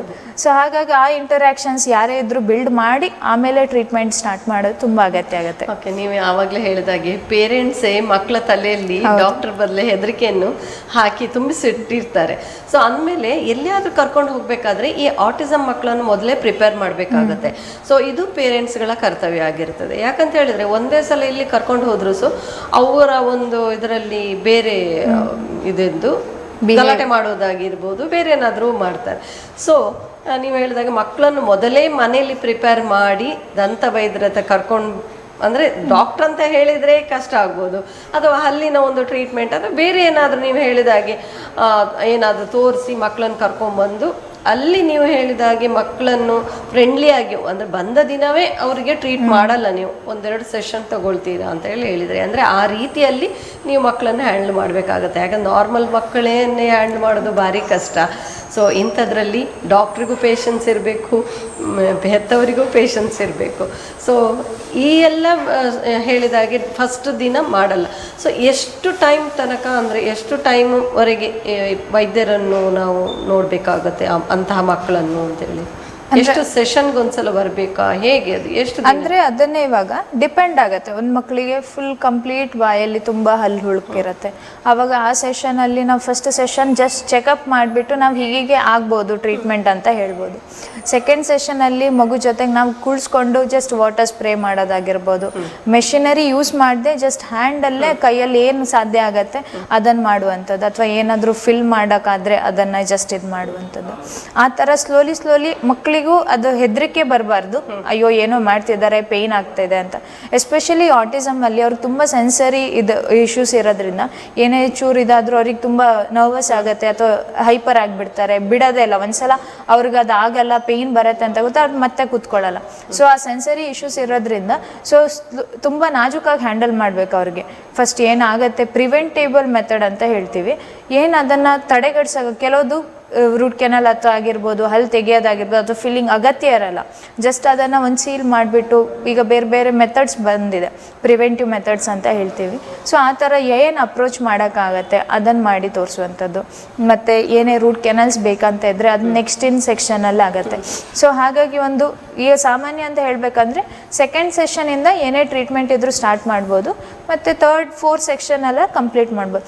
ಇಲ್ಲ ಕೆಲವು 20 ಹಲ್ಲಿಗೂ ಹಲ್ಲು 20 ಇರುತ್ತೆ, ಆ 20 ಹಲ್ಲಿಗೂ ಟ್ರೀಟ್ಮೆಂಟ್ ಬೇಕು ಅಂತ ಇದ್ದಾಗ ಅದು ಬೇರೆ ಥರನೇ ಟ್ರೀಟ್ಮೆಂಟಿಗೆ ಇದಾಗುತ್ತೆ. ಬಗ್ಗೆ ತಿಳಿಸಿಕೊಟ್ಟಿದ್ದೀರಾ. ಹಾಗೆ ಬಾಯಿಯ ಹಾಗೂ ಹಲ್ಲಿನ ತೊಂದರೆಗಳನ್ನು ತಡೆಗಟ್ಟುವುದು ಹೇಗೆ? ಅಂದರೆ ಈಗ ಬಾಯಿ ಮತ್ತು ಹಲ್ಲು ಅಂತ ಹೇಳಿದಾಗ ಎಲ್ಲ ಮಕ್ಕಳಿಗೂ ಬರೀ ಹಲ್ಲಿನ ಸಮಸ್ಯೆ ಅಂತ ಇರಲ್ಲ. ಬಾಯಿ ಅಂತ ಹೇಳಿದಾಗ ವಸಡಿರುತ್ತೆ, ನಾಲ್ಗೆ ಇರುತ್ತೆ, ಚೀಕ್ಸ್ ಅಂತ ಏನು ಕೆನ್ನೆ ಅಂತ ಹೇಳ್ತೀವಿ, ಒಳ ಪೋರ್ಷನ್ನು, ತುಟಿ ಆಗಿರ್ಬೋದು, ಎಲ್ಲ ತೊಂದರೆ ಇರುತ್ತೆ. ಈಗ ಸಾಮಾನ್ಯವಾಗಿ ಮಕ್ಕಳು ಆಟ ಆಡಬೇಕಾದ್ರೆ ಒಂದು ಸ್ವಲ್ಪ ಬಿದ್ದು ಪೆಟ್ಟಾದರೂ ವಸಡಿಗೆ ತೊಂದರೆ ಆಗ್ಬೋದು, ಅಥವಾ ತುಟಿಗೆ ಆಗ್ಬೋದು, ಅಥವಾ ನಾಲ್ಗೆಗೂ ಆಗ್ಬೋದು. ಸೊ ಇದನ್ನೆಲ್ಲ ಹೇಗೆ ತಡೆ ಹಿಡಿಬೋದು ಅಂತಂದರೆ ಇವಾಗ ಮೌತ್ ಗಾರ್ಡ್ಸ್ ಅಂತ ಬರುತ್ತೆ, ಅಥವಾ ಹೆಲ್ಮೆಟ್. ಇವಾಗ ಹೇಗೆ ನಮಗೆ ಸ್ಕೂಟಿ ಓಡಿಸ್ಬೇಕಾದ್ರೆ ಅಥವಾ ಬೈಕ್ ಓಡಿಸ್ಬೇಕಾದ್ರೆ ಹೇಗೆ ಹೆಲ್ಮೆಟ್ ಹಾಕ್ಕೊಂತೀವಿ, ಅದೇ ಥರ ಮಕ್ಕಳು ಆಟ ಆಡಬೇಕಾದ್ರೂ ಇವಾಗ ಕೆಲವು ಮಕ್ಕಳಿಗೆ ಇಂಟ್ರೆಸ್ಟ್ ಇರುತ್ತೆ ಕ್ರಿಕೆಟ್ ಆಡಬೇಕು ಅಂತ, ಫುಟ್ಬಾಲ್ ಅಂತ. ಸೊ ಆ ಥರ ಆಟ ಆಡಬೇಕಾದ್ರೆ ಮಕ್ಕಳಿಗೆ ಮೌತ್ ಗಾರ್ಡ್ಸ್ ಅಂತ ಹೇಳ್ತೀವಿ, ಹಲ್ಲಿಗೇನು ಏಟ್ ಬಿಡದೆ ಹಾಗೆ ಒಂದು ಕ್ಲಿಯರ್ ಹಲ್ಲಿಗೆ ಗಾರ್ಡ್ ಮಾಡುವಂಥದ್ದು. ಅದು ಹಲ್ಲಿಗೆ ಹಾಗೆ ಆಟ ಆಡಬೇಕಾದ್ರೆ ಹಲ್ಲಿಗೆ ಹಾಕ್ಕೊಂಡು ಕಚ್ಚಿ ಇಟ್ಕೊಳ್ಳೋ ಆ ಥರದ್ದು. ಅಥವಾ ಏನೇ ಅವನು ಹಾಕಿ ಅಥವಾ ಬೇರೆ ಯಾವುದೇ ಥರ ಔಟ್ಡೋರ್ ಗೇಮ್ಸ್ ಅಂತ ಆಡಿದಾಗ ಹೆಲ್ಮೆಟ್ ಹಾಕಿ ಆಡುವಂಥದ್ದು, ಅದು ಪ್ರೊಟೆಕ್ಟ್ ಮಾಡುತ್ತೆ ಏನೇ ಇದಾಗದಿರೋ ಹಾಗೆ. ಮತ್ತು ಆಟಿಸಮ್ ಮಕ್ಕಳಲ್ಲಿ ಕೆಲವು ಸಲ ತುಂಬ ಹೈಪರ್ ಆದಾಗ ಮಕ್ಕಳು ಹಲ್ಲು ಕಚ್ಚೋದಿರ್ಬೋದು, ಅಥವಾ ಕೆಲವು ಸಲ ಈ ಮಕ್ಕಳಿಗೆ ಪಿಟ್ಸ್ ಬಂದಾಗಲೂ ಏನಾದರೂ ನಾಲ್ಗೆ ಕಟ್ಟಾಗೋದು, ಆ ಥರ ಕಚ್ಚಿಕೊಳ್ಳೋದು, ಆ ಥರ ಸಮಸ್ಯೆಗಳು ಬಂದಾಗ ಅದು ಯಾವ ಮಕ್ಕಳಿಗೆ ಆ ಥರ ಸಮಸ್ಯೆ ಇದೆ ಅಂತ ಗೊತ್ತಾದಾಗ ಆ ಮಕ್ಕಳಲ್ಲಿ ಈ ಮೌತ್ ಗಾರ್ಡ್ಸ್ ಅನ್ನೋದನ್ನು ಯೂಸ್ ಮಾಡೋದ್ರಿಂದ ಈ ಹಲ್ಲಿನ ಅಥವಾ ವಸಡಿಗೆ ಬೀಳೋ ಏಟ್ ಪ್ರಮಾಣ ಕಮ್ಮಿ ಆಗುತ್ತೆ, ಮತ್ತು ಅದನ್ನು ತಡೆ ಹಿಡಿಬೋದು, ಏನೇ ಸಿವಿಯರ್ ಆಗಿ ಏನೇ ಇಂಜುರಿ ಆಗದೆ ಇರೋ ಹಾಗೆ ಅಂತ. ಮತ್ತು ಏನೇ ವಸಡಿಗೆ ಸಮಸ್ಯೆ ಇದ್ದಾಗ ಕೆಲವು ಸಲ ಮಕ್ಕಳಿಗೆ ಆರೋಗ್ಯ ಸಮಸ್ಯೆ ಇದ್ದಾಗ ವಸಡಲ್ಲಿ ಕಾಣಿಸ್ಕೊಳ್ಳೋದಿರ್ತದೆ, ಅಥವಾ ಬ್ಲೀಡಿಂಗ್ ಗಮ್ಸ್ ಅಂತ ಹೇಳ್ತೀವಿ. ಅದು ಯಾಕೆ ಆಗ್ತಿದೆ, ಏನು ಕಾಸ್ ಅಂತ ನೋಡಿಕೊಂಡು ಅದಕ್ಕೆ ಟ್ರೀಟ್ಮೆಂಟ್ ತಗೊಳ್ಳೋದು ಒಳ್ಳೆಯದು. ಈಗ ಆಟಿಸಮ್ ಮಕ್ಕಳಿಗೆ ಕೆಲವೊಂದು ಔಷಧಿಗಳೆಲ್ಲ ಇರುತ್ತೆ, ಅಂದರೆ ಎಲ್ರಿಗೂ ಇರಬೇಕಂತೇಳಿಲ್ಲ, ಬಟ್ ಕೆಲವು ಮಕ್ಕಳಿಗೆ ಔಷಧಿಗಳು ಬೇಕಾಗ್ತದೆ. ಸೊ ಅಂತಹ ಔಷಧಿಗಳು ಈ ಹಲ್ಲಿನ ಮೇಲೆ ಯಾವ ಪರಿಣಾಮವನ್ನು ಬೀರ್ತದೆ? ನೀವು ಕರೆಕ್ಟಾಗಿ ಕ್ವಶನ್ ಕೇಳಿದ್ರಿ. ಅಂದರೆ ಆವಾಗಲೇ ಹೇಳಿದಾಗ ಕೆಲವು ಮಕ್ಕಳಿಗೆ ಪಿಟ್ಸ್ ಇರುತ್ತೆ, ಬೇರೆ ಬೇರೆ ಥರ ತೊಂದರೆ ಇರುತ್ತೆ ಅಂತ ಹೇಳಿದಾಗ ಕೆಲವು ಟ್ಯಾಬ್ಲೆಟ್ಸು ಅವ್ರ ದೇಹಕ್ಕೆ ಅಗತ್ಯವಾಗಿರುತ್ತೆ. ಸೊ ಆವಾಗಲೇ ನಾನು ಹೇಳಿದೆ ಬ್ಲೀಡಿಂಗ್ ಗಮ್ಸ್ ಅಂತ ಹೇಳಿದೆ, ಮಾತ್ರೆಗಳು ಅಥವಾ ದೇಹದಲ್ಲಿ ಏನೇ ತೊಂದರೆ ಇದ್ದರೂ ವಸಡಲ್ಲಿ ಗೊತ್ತಾಗುತ್ತೆ ಕೆಲವೊಮ್ಮೆ ಅಂತ. ಸೊ ಹಾಗೆ ಕೆಲವು ಮಾತ್ರೆಗಳು ತಗೊಂಡಾಗ ಎಲ್ಲ ಮಾತ್ರೆಗಳಿಗೂ ಅಂತ ಅಲ್ಲ, ಕೆಲವು ಮಾತ್ರೆಗಳಿಂದ ವಸಡು ದಪ್ಪ ಆಗುವಂಥದ್ದು, ಅಥವಾ ಏನಾದರೂ ನಾಲ್ಗೆಲ್ಲಿ ತೋರಿಸುವಂಥದ್ದು, ಬ್ಲೀಡಿಂಗ್ ಹೆಚ್ಚಾಗಿ ವಸಡಲ್ಲಿ ಗೊತ್ತಾಗುವಂಥದ್ದು. ಸೊ ಅಂಥದ್ದು ಏನಾದರೂ ತೊಂದರೆ ಆದಾಗ ಅಥವಾ ಮಾತ್ರೆಗಳು ತೊಗೊಂಡಿದ್ದಾಗ ನೀವು ಅದನ್ನು ಇಮಿಡಿಯೇಟಾಗಿ ಡಾಕ್ಟ್ರಿಗೆ ಹೇಳ್ಕೋಬೇಕು, ಹೀಗೆ ಸಮಸ್ಯೆ ಆಗಿದೆ, ಈ ಥರ ನನ್ನ ಮಗಂದು ಈ ಥರ ವಸಡಲ್ಲಿ ಈ ಥರ ತೊಂದರೆ ಬರ್ತಾ ಇದೆ, ಯಾವುದರಿಂದ ಅಂತ ನಮ್ಗೆ ಗೊತ್ತಾಗ್ತಿಲ್ಲ, ನಾವು ದಂತ ವೈದ್ಯರ ಹತ್ರ ತೋರಿಸ್ಕೋಬೇಕಾ ಅಥವಾ ನೀವೇ ಅದಕ್ಕೆ ಸಮಸ್ಯೆ ಪರಿಹಾರ ಹೇಳ್ತೀರಾ ಅಂತ ಕೇಳಿಬಿಟ್ಟು ಸೊ ಅದನ್ನು ತೋರಿಸ್ಕೋಬೇಕಾಗತ್ತೆ. ಕೆಲವೊಮ್ಮೆ ಅದು ಪೇರೆಂಟ್ಸು ತುಂಬ ನೆಗ್ಲೆಕ್ಟ್ ಮಾಡಿಬಿಡ್ತಾರೆ. ಇವಾಗ ಈವನ್ ಡೆಂಟಿಸ್ಟ್ರಿ ಅನ್ನೋದು, ಈಗ ಮಕ್ಕಳ ದಂತ ವೈದ್ಯರನ್ನು ಹೆಚ್ಚು ಜನರಿಗೆ ಗೊತ್ತೇ ಇರಲ್ಲ ಈ ಥರ ಸ್ಪೆಷಾಲಿಟಿ ಇದೆ ಅಂತ. ಸೊ ಅದನ್ನು ಎಲ್ಲರೂ ನಾರ್ಮಲ್ ಜನರಲ್ಲಿಗೆ ಹೋಗ್ಬಿಟ್ಟು ಇಲ್ಲ ಇದು ಮಕ್ಕಳಿಗೆ ಈಗ ಟ್ರೀಟ್ಮೆಂಟ್ ಮಾಡೋಕ್ಕಾಗಲ್ಲ, ಇನ್ನು ಹೊಸ ಹಲ್ಲು ಬಂದ ಮೇಲೆ ಮಾಡುವ ಅಂತ, ಅಥವಾ ಈ ಹಲ್ಲು ಬಿದ್ದು ಹೋಗುತ್ತೆ ತೊಂದರೆ ಇಲ್ಲ ಅಂತ, ಆ ತಪ್ಪು ಕಲ್ಪನೆ ತುಂಬ ಜನರಲ್ಲಿ ಇದೆ. ಅದನ್ನಂದರೆ ಇವಾಗ ಹಾಲು ಹಲ್ಲು ಆದರೂ ಸಹ ಅದು ದವಡೆ ಬೆಳವಣಿಗೆಗಾಗಿರ್ಬೋದು, ನಿಮ್ಮ ಹೊಸ ಹಲ್ಲು ಯಾವ ಜಾಗದಲ್ಲಿ ಬರಬೇಕು ಅನ್ನೋದು ಅದನ್ನು ಗೈಡ್ ಮಾಡುತ್ತೆ. ಇಂಥ ಪೊಸಿಷನಲ್ಲಿ ಇಂಥ ಹಲ್ಲು ಬರಬೇಕು ಅಂತ ಇದ್ದರೆ ಅದು ಗೈಡ್ ಮಾಡೋದು ಈ ಹಾಲು ಹಲ್ಲಾಗಿರುತ್ತೆ. ಹಾಲು ಹಲ್ಲಲ್ಲಿ ಏನೇ ಸಮಸ್ಯೆ ಇದ್ದರೂ ಅದು ನಿಮಗೆ ಕಂಟಿನ್ಯೂ ಆದಾಗ, ನೀವು ಅದಕ್ಕೆ ಏನು ಟ್ರೀಟ್ಮೆಂಟ್ ಮಾಡಿಸ್ಕೊಂಡೇ ಇದ್ದಾಗ, ಅಥವಾ ರೂಟ್ ಕೆನಾಲ್ ಅಂತ ಡಾಕ್ಟರ್ ಹೇಳ್ತಾರೆ ಅದು ಬೇಡ ಬಿದ್ದು ಹೋಗೋ ಹಲ್ಲ ಅಂತ ನೆಗ್ಲೆಕ್ಟ್ ಮಾಡಿದಾಗ, ಆ ರೂಟ್ ಕೆನಾಲ್ನಿಂದ ಆಗಿರೋ ಇನ್ಫೆಕ್ಷನ್ಸು ಹೊಸ ಹಲ್ಲು ಮೇಲೆ ಎಫೆಕ್ಟ್ ಬೀಳುತ್ತೆ. ಸೊ ಆ ಹೊಸ ಹಲ್ಲು ಮೇಲೆ ಎಫೆಕ್ಟ್ ಬಿದ್ದಾಗ ಹೊಸ ಹಲ್ಲು ಬರಬೇಕಾದ್ರೇ ಅದು ಡ್ಯಾಮೇಜ್ ಆಗಿ ಬರುತ್ತೆ. ಸೊ ಅದರದ್ದು ತುಂಬ ಎಫೆಕ್ಟಿವ್ ಇರುತ್ತೆ. ಆಮೇಲೆ ಬೆಳವಣಿಗೆನೂ ಹಾಗೆ, ಈ ಜಾ ಅಂತ ಏನು ಹೇಳ್ತೀವಲ್ವ ದವಡೆ, ಇದ್ರ ಬೆಳವಣಿಗೆಗೆ ಹಲ್ಲು ತುಂಬ ಇಂಪಾರ್ಟೆಂಟ್ ಆಗುತ್ತೆ. ಇಲ್ಲಾಂದರೆ ಕೆಲವ್ರಿಗೆ ನೀವು ನೋಡಿದಾಗ ಈ ದವಡೆ ಕೆಳ ದವಡೆ ತುಂಬ ಒಳಗಡೆ ಇರುತ್ತೆ, ಅಥವಾ ಕೆಲವೊಬ್ಬರಿಗೆ ಮೇಲ್ ದವಡೆ ತುಂಬ ಹೊರಗಡೆ ಇರುತ್ತೆ. ಸೊ ಇದೆಲ್ಲ ಅದು ಗೈಡಿಂಗ್. ನೀವು ಫಸ್ಟು ಈ ಹಲ್ಲನ್ನು ತೋರಿಸ್ಕೊಂಡ್ರೆ ನಿಮ್ಮ ಮಕ್ಕಳದಂಥ ವೈದ್ಯರೇ ಹೇಳ್ತಾರೆ, ನಿಮ್ಮ ಮಗನಿಗೆ ಮುಂದೆ ಈ ಥರನೇ ಹಲ್ಲು ಬರುತ್ತೆ, ಈ ಥರ ಪ್ರಾಬ್ಲಮ್ ಇದೆ, ಅದನ್ನು ಈ ಏಜಲ್ಲೇ ಕರೆಕ್ಷನ್ ಮಾಡ್ಬೋದು. ಆ ಒಂದು ಗ್ರೋತ್ ಸ್ಪರ್ಟ್ ಅಂತ ಹೇಳ್ತೀವಿ, ಆ ಗ್ರೋತಲ್ಲೇ ಆ ಮಗುವಿಗೆ ಏನೇ ಸಮಸ್ಯೆ ಇದ್ದರೂ ಅದನ್ನು ಕರೆಕ್ಟ್ ಮಾಡ್ಬೋದು. ಮುಂದೆ ಅದನ್ನು ತುಂಬ ಸರ್ಜರಿ ಆಗಿ ಇರ್ಬೋದು, ಬೇರೆ ಥರ ತುಂಬ ದೊಡ್ಡವನಾದಮೇಲೆ ಅವನಿಗೆ ಕಾನ್ಷಿಯಸ್ ಬಂದಮೇಲೆ ಇಲ್ಲ ನನ್ನ ಮುಖದ್ದು ಶೇಪ್ ಚೆನ್ನಾಗಿಲ್ಲ ಅಂತ ಅವ್ನು ಟ್ರೀಟ್ಮೆಂಟ್ ಮಾಡಿಸ್ಕೊಳ್ಳೋಕ್ಕಿಂತ ನೀವು ಪೇರೆಂಟ್ಸ್ ಆಗಿ ಮುಂಚೆನೇ ಅದನ್ನು ಪ್ರಿವೆಂಟಿವ್ ಮಾಡ್ಕೋಬೋದು, ಅದನ್ನು ಕರೆಕ್ಟಾಗಿ ಇದು ಮಾಡ್ಕೋಬೋದು. ಈವನ್ ಈ ಆಟಿಸಮ್ ಮಕ್ಕಳಲ್ಲಿ ಕೆಲವು ಹಲ್ಲುಗಳೇ ಹುಟ್ಟಲ್ಲ, ಮಿಸ್ಸಿಂಗ್ ಇರುತ್ತೆ. ನೀವು ನೋಡಿದ್ರೆ ಕೆಲವು ಮಕ್ಕಳನ್ನ ನಾವೀಗ ಸ್ಪೆಷಲ್ ಚೈಲ್ಡ್ ಅನ್ನ ಹೇಳಕ್ಕೆ ಅವ್ರಿಗೆ ಸ್ಪೆಷಲ್ ಫೀಚರ್ಸ್ ಅಂತ ಹೇಳ್ತೀವಿ, ಒಬ್ಬೊಬ್ರಿಗೆ ಆ ಫೀಚರ್ ಇದ್ದೇ ಇರುತ್ತೆ. ಸೊ ಅದಲ್ಲ, ಅದು ಒಂದು ಹಲ್ಲು ಇಲ್ದಿದ್ದಾಗ ಒಳಗಡೆ ದವಡೆ ಒಳಗಡೆ ಇರೋದು, ಅಥವಾ ಹಲ್ಲು ಮುಂದೆ ಎರಡು ಮಾತ್ರ ಇರೋದು, ಅದೆಲ್ಲ ಒಂದು ಇಂಡಿಕೇಶನ್ಸ್ ಇರುತ್ತೆ. ಎಲ್ರಿಗೂ ಇರಬೇಕಂತಲ್ಲ, ಒಂದೊಂದು ಮಕ್ಕಳಲ್ಲಿ ಇರುತ್ತೆ. ಅದು ಯಾಕಿದೆ, ಏನು ಸಮಸ್ಯೆ, ಅದನ್ನು ಏನು ಸರಿಪಡಿಸ್ಬೋದು. ಈ ದವಡೆ ಹಲ್ಲು ಬೇಗ ಹೋದಾಗ್ಲೂ ಸಹ ಕೆಲವರು ಹಲ್ಲು ಅಥವಾ ಹೊಸ ಹಲ್ಲೆ 6 ವರ್ಷಕ್ಕೆ ಬರೋ ಹಲ್ಲು ಕಿತ್ತಾಕೋಬಿಡ್ತಾರೆ. ಅವ್ರಿಗೆ ಗೊತ್ತಿರಲ್ಲ ಅದೆಷ್ಟು ಇಂಪಾರ್ಟೆಂಟ್ ಆ ಹಲ್ಲು ಅಂತ. ಈಗ ಹಲ್ಲಿ 6 ವರ್ಷಕ್ಕೆ ಒಂದು ದವಡೆ ಹಲ್ಲು ಬರುತ್ತೆ, ಅದನ್ನು ಎಲ್ಲ ತುಂಬ ಮಿಸ್ಕನ್ಸೆಪ್ಷನ್ ಏನಂದರೆ ಅದು ಹಲ್ಲು ಅದು ಸಹ ಬಿದ್ದೋಗುತ್ತೆ ಅಂತ. ಆದ್ರೆ ಅದು ಯಾರಿಗೂ ಗೊತ್ತಿರಲ್ಲ ಅದು ಪರ್ಮನೆಂಟ್ ಹಲ್ಲು, ಅದು ಒಂದ್ಸಲ ಬಂದಿರೋ ಹಲ್ಲು ಮತ್ತೆ ಬೇರೆ ಬರಲ್ಲ ಅಂತ. ಮತ್ತೆ ಇರೋ ಹಲ್ಲಲ್ಲಿ ಈ ಅತ್ಯಂತ ಬಲಿಷ್ಠವಾದ ಸ್ಟ್ರಾಂಗೆಸ್ಟ್ ಹಲ್ಲು ಅಂದರೆ 6 ವರ್ಷಕ್ಕೆ ಬರ್ದಿರೋ ದವಡೆ ಹಲ್ಲು. ಅದನ್ನು ಎಷ್ಟು ಚೆನ್ನಾಗಿ ಉಳಿಸ್ಕೊತೀರಾ, ಅದು ಹೇಗೆ ಅಂದರೆ ನೀವು ಬ್ರಷಿಂಗ್ ಪ್ರಾಕ್ಟೀಸ್ ಆಗಿರ್ಬೋದು, ಅಥವಾ ಚೆಕಪ್ ಮಾಡಿಸ್ಕೊಳ್ಳೋದು ಡೆಂಟಿಸ್ಟ್ ಹತ್ರ ಹೋಗಿಬಿಟ್ಟು ಅದನ್ನೆಲ್ಲ ಮಾಡಿರೋದ್ರಿಂದ ದವಡೆನೂ ಬೆಳವಣಿಗೆ ಪ್ರಾಪರಾಗಿ ಆಗುತ್ತೆ. ಮತ್ತು ಮಕ್ಕಳಿಗೂ ಹಲ್ಲಿನ ಆರೋಗ್ಯ ಒಳ್ಳೆ ಇರುತ್ತೆ. ಹಲ್ಲಿನ ಆರೋಗ್ಯ ಒಳ್ಳೆ ಇದ್ದಾಗ ಅವ್ರ ದೇಹದ ಆರೋಗ್ಯನ ಆಟೋಮೆಟಿಕ್ ಆಗಿ ಅದು ಚೆನ್ನಾಗೇ ಇರುತ್ತೆ. ಯಾಕಂದರೆ ದವಡೆಯಲ್ಲಿ ಜಗಿಲಿಕ್ಕೆ ಹಲ್ಲೇ ಇಲ್ಲ ಅಂದರೆ ಏನೇ ಊಟ ತಿಂದರೂ ಅದು ಪೌಷ್ಟಿಕಾಂಶ ದೇಹಕ್ಕೆ ಹೋಗೋದೇ ಇಲ್ಲ. ಸೊ ಅದಕ್ಕೋಸ್ಕರ ಆದರೂ ಹಲ್ಲನ್ನು ಚೆನ್ನಾಗಿ ಉಳಿಸ್ಕೋಬೇಕು. ಓಕೆ, ನೀವು ಆವಾಗಲೇ ಹೇಳಿದ್ರಿ ಆಟಿಸಮ್ ಮಕ್ಕಳಲ್ಲಿ ಕೆಲವೊಮ್ಮೆ ಹಲ್ಲುಗಳು ಬರೋದಿಲ್ಲ ಅಂತ ಹೇಳಿ, ಅದಕ್ಕೆ ಕಾರಣ ಏನಾದರೂ ಇದೆಯಾ? ಕಾರಣ ಅಂತ ಹೇಳೋಕ್ಕಾಗಲ್ಲ ಪರ್ಟಿಕ್ಯುಲರ್ ಆಗಿ. ಕೆಲವೊಂದು ಜೀನಿಂದನೂ ಇರ್ಬೋದು, ಅಥವಾ ಕೆಲವೊಂದು ಟೂತ್ ಬರ್ಡ್ ಫಾರ್ಮೇಷನೇ ಆಗಿರಲ್ಲ. ಸೊ ಅಂಥ ಕೇಸಸ್ಸಲ್ಲಿ ಹಲ್ಲುಗಳೇ ಬರಲ್ಲ. ಆವಾಗ ಕೆಲವೊಮ್ಮೆ ನಾವು ಅದಕ್ಕೋಸ್ಕರನೇ ಈ ಹಲ್ಲಿದು ಹಲ್ಲು ಇರುತ್ತೆ, ಬಟ್ ಹೊಸ ಹಲ್ಲು ಬಂದಿರಲ್ಲ. ಸೊ ಅಂಥ ಕಂಡೀಷನಲ್ಲಿ ಈ ಹಲ್ಲೇ ಉಳ್ಕೊಬಿಡತ್ತೆ, ಕರ್ಗಿ ಹೋಗಲ್ಲ, ಅದು ಬಿದ್ದು ಹೋಗಲ್ಲ ಹಲ್ಲು. ಸೊ ಅಂಥ ಇದರಲ್ಲಿ ಈ ಹಲ್ಲನ್ನೇ ಎಷ್ಟು ನಾವು ಟೈಮ್ ಉಳ್ಸೋಕ್ಕಾಗತ್ತೆ ಅಷ್ಟು ಟೈಮ್ ಉಳಿಸ್ತೀವಿ. ಮತ್ತು ಈ ಕಂಡೀಷನ್ ನೀವು ಕೇಳ್ದಾಗ್ಲೇ ಅದು ಸಾಮಾನ್ಯವಾಗಿ ಬರೀ ಆಟಿಸಮ್ ಅಂತಲ್ಲ, ಜನರಲಿ ಕೆಲವೊಬ್ರಿಗೆ ಇರುತ್ತೆ, ಅದು ಒಂದೇ ಹೆರಿಡಿಟರಿ ಆಗಿರುತ್ತೆ, ಇಲ್ಲ ಜೀನಿಂದ ಇರ್ಬೋದು, ಯಾವ್ದಾದ್ರು ಒಂದು ಸಮಸ್ಯೆಯಿಂದ ಫ್ಯಾಕ್ಟರ್ಸ್ ತುಂಬ ಇರುತ್ತೆ. ಅದು ಇಂಥದ್ದೇ ಅಂತ ಪರ್ಟಿಕ್ಯುಲರ್ ಆಗಿ ಹೇಳೋಕ್ಕಾಗಲ್ಲ, ಒಂದೊಂದು ಕಂಡೀಷನಲ್ಲಿ ಒಂದೊಂದು ರೀಸನಿಂದ ಆಗುತ್ತೆ. ಸೊ ಅಂಥ ಇದರಲ್ಲಿ ಅದು ಏನೇ ಸಮಸ್ಯೆ ಇದ್ದರೂ ಅದು ಕೆಲವು ಸಲ ರೀಪ್ಲೇಸ್ಮೆಂಟ್ ಅಂತ ಹೇಳ್ತೀವಿ, ಪ್ರೋಸ್ಥೆಟಿಕ್ ರೀಪ್ಲೇಸ್ಮೆಂಟ್ ಅಂತ. ಅಂದರೆ ಹಲ್ಲು ಇಲ್ದಿದ್ದಾಗ ಹೇಗೆ ಹಳೆಯವರಿಗೆ ನಾವೀಗ ಹಲ್ಲು ಇಡ್ತೀವಿ, ಸೊ ಅದೇ ಥರನೇ ಮಕ್ಕಳಿಗೂ ಈಗ ಹಲ್ಲಿಲ್ಲ ಅಂದಾಗ ಅವರಿಗೆ ಪೌಷ್ಟಿಕಾಂಶ ಬೇಕು ಅಂತ ಇದ್ರೆ, ದವಡೆ ಜಗಿಬೇಕು, ದವಡೆ ಬೆಳವಣಿಗೆ ಆಗಬೇಕಂದ್ರೆ ಆ ಥರ ಪ್ರೋಸ್ಥೆಟಿಕ್ ರೀಪ್ಲೇಸ್ಮೆಂಟ್ ಮಾಡಿಸ್ಕೊಂಡಾಗಲೇ ಮಾತ್ರ ಅದನ್ನು ಸರಿಯಾಗೋದು. ಅದು ಸಣ್ಣ ಮಕ್ಕಳಲ್ಲಿ ಮಾಡ್ಬೋದು ಅಥವಾ ದೊಡ್ಡದಾದ್ಮೇಲೆ ಮಾಡಬೇಕಾ? ಇಲ್ಲ, ಅದು ಇವಾಗ ಎಷ್ಟು ವಯಸ್ಸಲ್ಲಿ ನಾವು ಐಡೆಂಟಿಫೈ ಮಾಡ್ತೀವಿ ಅನ್ನೋದು. ಕೆಲವೊಂದು ತುಂಬ ಚಿಕ್ಕ ವಯಸ್ಸಲ್ಲಿ ಅಂತ ಇದ್ರೆ ನಾವು ಎಕ್ಸ್ರೇ ತೆಗೆದು ನೋಡಿದಾಗಲೇ ಗೊತ್ತಾಗುವಂಥದ್ದು. ಕೆಲವೊಮ್ಮೆ ಅದು ನಾವು ರೂಟೀನ್ ಚೆಕಪ್ ಮಾಡಿದಾಗಲೇ ಗೊತ್ತಾಗುತ್ತೆ, ಇಲ್ಲಾಂದ್ರೆ ಅದು ಗೊತ್ತಾಗಲ್ಲ. ತುಂಬ ವಯಸ್ಸಾದ್ಮೇಲೆ ಗೊತ್ತಾಗುತ್ತೆ, ನನ್ನ ಮಗುಗೆ ಇನ್ನೂ ಹಲ್ಲು ಬಂದಿಲ್ಲ ಅಂತ ಹೇಳಿದಾಗ ನಾವು ಎಕ್ಸ್ರೇ ತೆಗೆದು ನೋಡಿದಾಗ ಇಲ್ಲ ನಮ್ಮ ಮಗುವಿಗೆ ಹಲ್ಲೇ ಬರಲ್ಲ ಅಂತ ಹೇಳಿದಾಗ ಕೊಡ್ಬೇಕಾಗುತ್ತೆ. ಕೆಲವು ಸಲ ಮತ್ತೆ ಈ 18 ವರ್ಷ ತನಕನೂ ಮಕ್ಕಳದ್ದು ದವಡೆ ಬೆಳವಣಿಗೆ ಇದ್ದೇ ಇರುತ್ತೆ. ಹುಡುಗಿಯರಲ್ಲಿ 16 ವರ್ಷ ತನಕ, ಹುಡುಗನಲ್ಲಿ 18 ವರ್ಷ. ಸೊ ಆ ವರ್ಷ ತನಕನೂ ಕೆಲವೊಮ್ಮೆ ನಾವು ವೆಯ್ಟ್ ಮಾಡಿಬಿಟ್ಟು ಕೊಡ್ಬೇಕಾಗುತ್ತೆ. ಕೆಲವು ಸಲ ಇಲ್ಲ ಅಂತ ಇದ್ರೂ ನಾವು ಬೇಗವೇ ಕೊಡಬೇಕಾಗತ್ತೆ. ಅದು ಒಂದೊಂದು ಕಂಡೀಷನ್ ಮೇಲೆ ಹೇಗೆ ಅಂತ ಅದ್ರ ಮೇಲೆ ಹೋಗುತ್ತೆ. ಓಕೆ. ಮತ್ತು ನೀವು ಅದೇ ಹಲ್ಲು ಬಿದ್ದು ಹೋದಾಗ ಅಥವಾ ಅದು ಕೆಟ್ಟು ಹೋದಾಗ ಎಲ್ಲರ ಮನಸ್ಸಲ್ಲಿ ಒಂದು ಭಾವನೆ ನೀವು ಹೇಳಿದಾಗ, ಇಲ್ಲ ಹಾಲಲ್ಲಿ ಬಿದ್ದು ಹೋದ್ಮೇಲೆ ಹೊಸ ಹಲ್ಲು ಬರುತ್ತೆ, ಅದು ಚೆನ್ನಾಗಿರುತ್ತೆ ಅಂತೇಳಿ. ಆದರೆ ನೀವು ಈಗ ಹೇಳಿದ ನಂತರವೇ ಗೊತ್ತಾಯಿತು, ಒಳಗಡೆಯಿಂದ ಇನ್ಫೆಕ್ಷನ್ ಇದ್ದಾಗ ಹಲ್ಲು ಬಿದ್ದು ಹೋದರೆ ಬರುವಂಥ ಹಲ್ಲುಗಳು ಸಹ ಚೆನ್ನಾಗಿರಲ್ಲ, ಅವುಗಳ ಬೆಳವಣಿಗೆಯೂ ಚೆನ್ನಾಗಿ ಆಗಲ್ಲ ಅಂತೇಳಿ ತುಂಬ ಚೆನ್ನಾಗಿ ಹೇಳಿದ್ರಿ ಇದರ ಬಗ್ಗೆ. ಅದು ಅಲ್ಲದೆ ಈಗ ಇನ್ನು ಮುಂದೆ ಈ ಹಲ್ಲುಗಳ ಒಂದು ರಕ್ಷಣೆ ಆಗಿರ್ಬೋದು ಅಥವಾ ಅವ್ರಿಗೆ ಬರುವಂಥ ಸಮಸ್ಯೆಗಳ ಬಗ್ಗೆ ಚೆನ್ನಾಗಿ ಹೇಳಿದ್ರಿ. ಇನ್ನು ಈ ಮಕ್ಕಳು, ಈ ಆಟಿಸಮ್ ಇರುವ ಮಕ್ಕಳು ಕೆಲವೊಮ್ಮೆ ಹಲ್ಲನ್ನು ಕಚ್ಚುವಂತಹ ಒಂದು ಇದಿರುತ್ತೆ, ಆವಾಗಲೇ ನೀವು ಹೇಳಿದ್ರಿ ಸ್ವಲ್ಪ, ಅದನ್ನು ಹೇಗೆ ಇದು ಮಾಡ್ಬೋದು, ಕಂಟ್ರೋಲಲ್ಲಿ ತರ್ಬೋದು? ಈ ಆಟಿಸಮ್ ಮಕ್ಕಳಲ್ಲಿ ಅವ್ರು ಏನು ಇಂಟರಾಕ್ಷನ್ಸ್ ಮಾಡಲ್ಲ ಅಥವಾ ಪೇಯ್ನ್ ಬಂದರೆ ಏನು ಹೇಳ್ಕೊಳ್ಳಲ್ಲ. ಅವ್ರಿಗೆ ಒಂದೇ ಯಾವ್ದಾದ್ರು ಹೈಪರಾಗಿ ಇಮೋಷನ್ ತೋರಿಸೋದು, ಕಿರ್ಚೋದು, ಗಲಾಟೆ ಮಾಡೋದು, ಅದರಲ್ಲೂ ಒಂದಂದರೆ ಈ ಹಲ್ಲನ್ನು ಕಡಿಯುವಂಥದ್ದು. ಏನೇ ಸಿಟ್ಟು ಬಂದ್ರು ಅಥವಾ ಏನೇ ಖುಷಿ ಆದರೂ ಅವರು ಕ್ಲಾಪ್ ಮಾಡ್ತಾರೆ, ಇಲ್ಲ ಒಂದ್ಸಲ ಹ್ಯಾಂಡ್ ಶೇಕ್ ಮಾಡೋದು ಫಿಂಗರ್ಸು. ಕೆಲವು ಮಕ್ಕಳಲ್ಲಿ ಹಲ್ಲು ಗ್ರೈಂಡ್ ಮಾಡೋದು. ಈ ಗ್ರೈಂಡ್ ಮಾಡೋದು ಕೆಲವೊಂದು ರೀಸನ್ಸ್ ಏನಂದ್ರೆ ಹಲ್ಲು ಸೆನ್ಸಿಟಿವಿಟಿ ಇದ್ದಾಗ, ಆವಾಗಲೇ ಹೇಳ್ದಾಗ್ಲೇ ಅವ್ರಿಗೆ ಏನೇ ಜುಮ್ ಅನ್ಸ್ದಾದ್ರು ಅವರು ಗ್ರೈಂಡ್ ಮಾಡ್ತಾರೆ. ಮತ್ತೊಂದು ಏನಂದರೆ ಹಲ್ಲು ನೋವು ಇದ್ದರೂ ಅವ್ರು ಹೇಳ್ಕೊಳಕ್ಕಾಗದಿದ್ದಾಗ ಗ್ರೈಂಡ್ ಮಾಡ್ತಾರೆ. ಅಥವಾ ಸೈಕೊಲಾಜಿಕಲಿ ಮಗುಗೆ ಏನಾದರೂ ಡಿಸ್ಟರ್ಬೆನ್ಸ್ ಇದ್ದಾಗಲೂ ಗ್ರೈಂಡ್ ಮಾಡ್ತಾರೆ. ಎಸ್ಪೆಷಲಿ ಈ ಥರ ಇದ್ದಾಗ ನೈಟಲ್ಲಿ ಮಕ್ಕಳು ಮಲಗಿದಾಗ ಗೊತ್ತಿಲ್ಲದೇ ಮಾಡುವಂಥದ್ದು, ಆ ಥರ ಸಮಸ್ಯೆಗಳಿರುತ್ತೆ. ಸೊ ಇದನ್ನೆಲ್ಲ ಏನಕ್ಕೆ ಮಗು ಹೀಗೆ ಮಾಡ್ತಿದೆ ಅಂತ ತಿಳ್ಕೊಂಡು ಅದಕ್ಕೆ ಪರ್ಪಸ್ಗೆ ನಾವು ಟ್ರೀಟ್ಮೆಂಟ್ ಕೊಡುವಂಥದ್ದು. ಅದು ಆವಾಗಲೇ ಹೇಳಿದಾಗಲೇ ಹೇಗೆ ಸ್ಪೋರ್ಟ್ಸ್ ಮಕ್ಕಳು ಅವ್ರಿಗೆ ಆಟ ಆಡಬೇಕಾದ್ರೆ ಹೇಗೆ ಇದು ಮಾಡೋದು, ಅದಕ್ಕೂ ಸಹ ಮೌತ್ ಗಾರ್ಡ್ ಅಂತ ಬರುತ್ತೆ, ಅದಕ್ಕೆ ರಿಟೈನರ್ ಅಂತ ಟೈಪ್ ಹೇಳ್ತೀವಿ.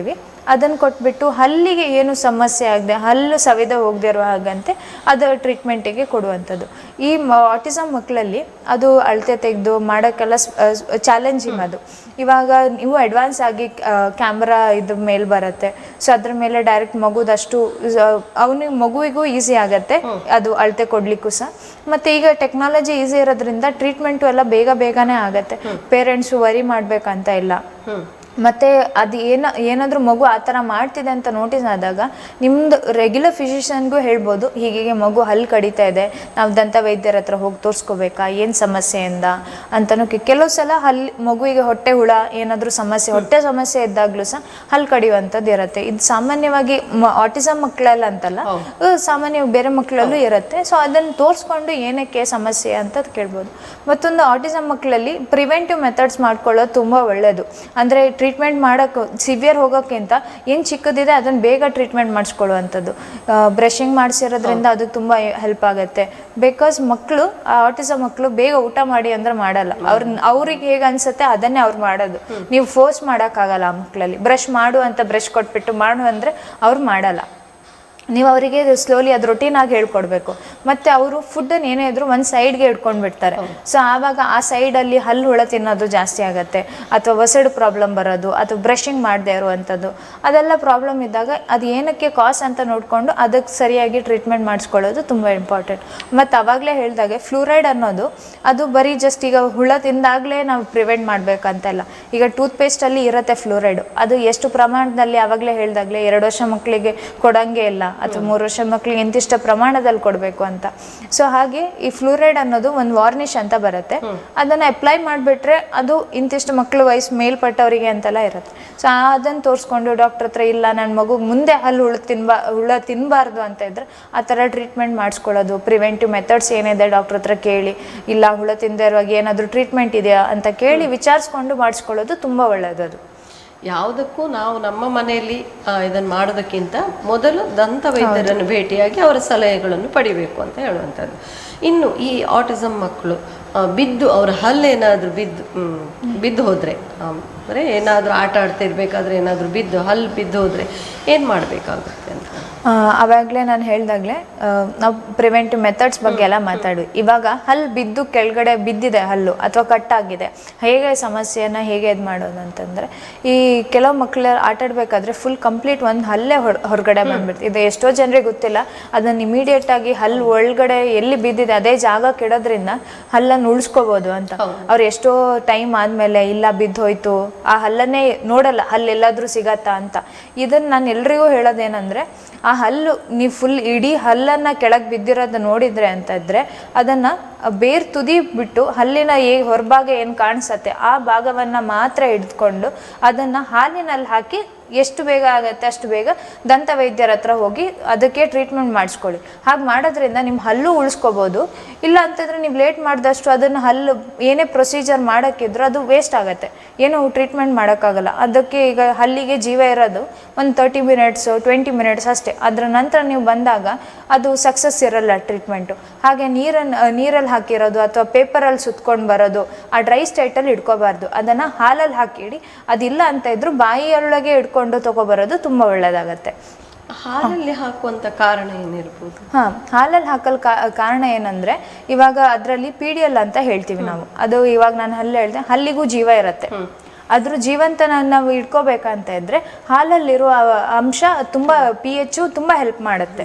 ಇಲ್ಲ ಅಂದರೆ ಬೇರೆ ಡ್ರೈಯಲ್ಲಿದ್ದಾಗ ಅದಕ್ಕೇನು ಸಪೋರ್ಟ್ ಇರಲ್ಲ, ಸೊ ಡ್ರೈ ಆಗ್ತಾನೆ ಹೋಗುತ್ತೆ, ಅವಾಗ ಸತ್ತು ಹೋಗುತ್ತೆ. ಇವಾಗ ಯಾವುದೇ ಒಂದು ಮರ ಅಂತ ಇದ್ದರೆ ಅದಕ್ಕೆ ನಾವು ನೀರು ಹಾಕಿದರೆ ಮಾತ್ರ ಅದು ಹೇಗೆ ಜೀವ ಇರುತ್ತೆ.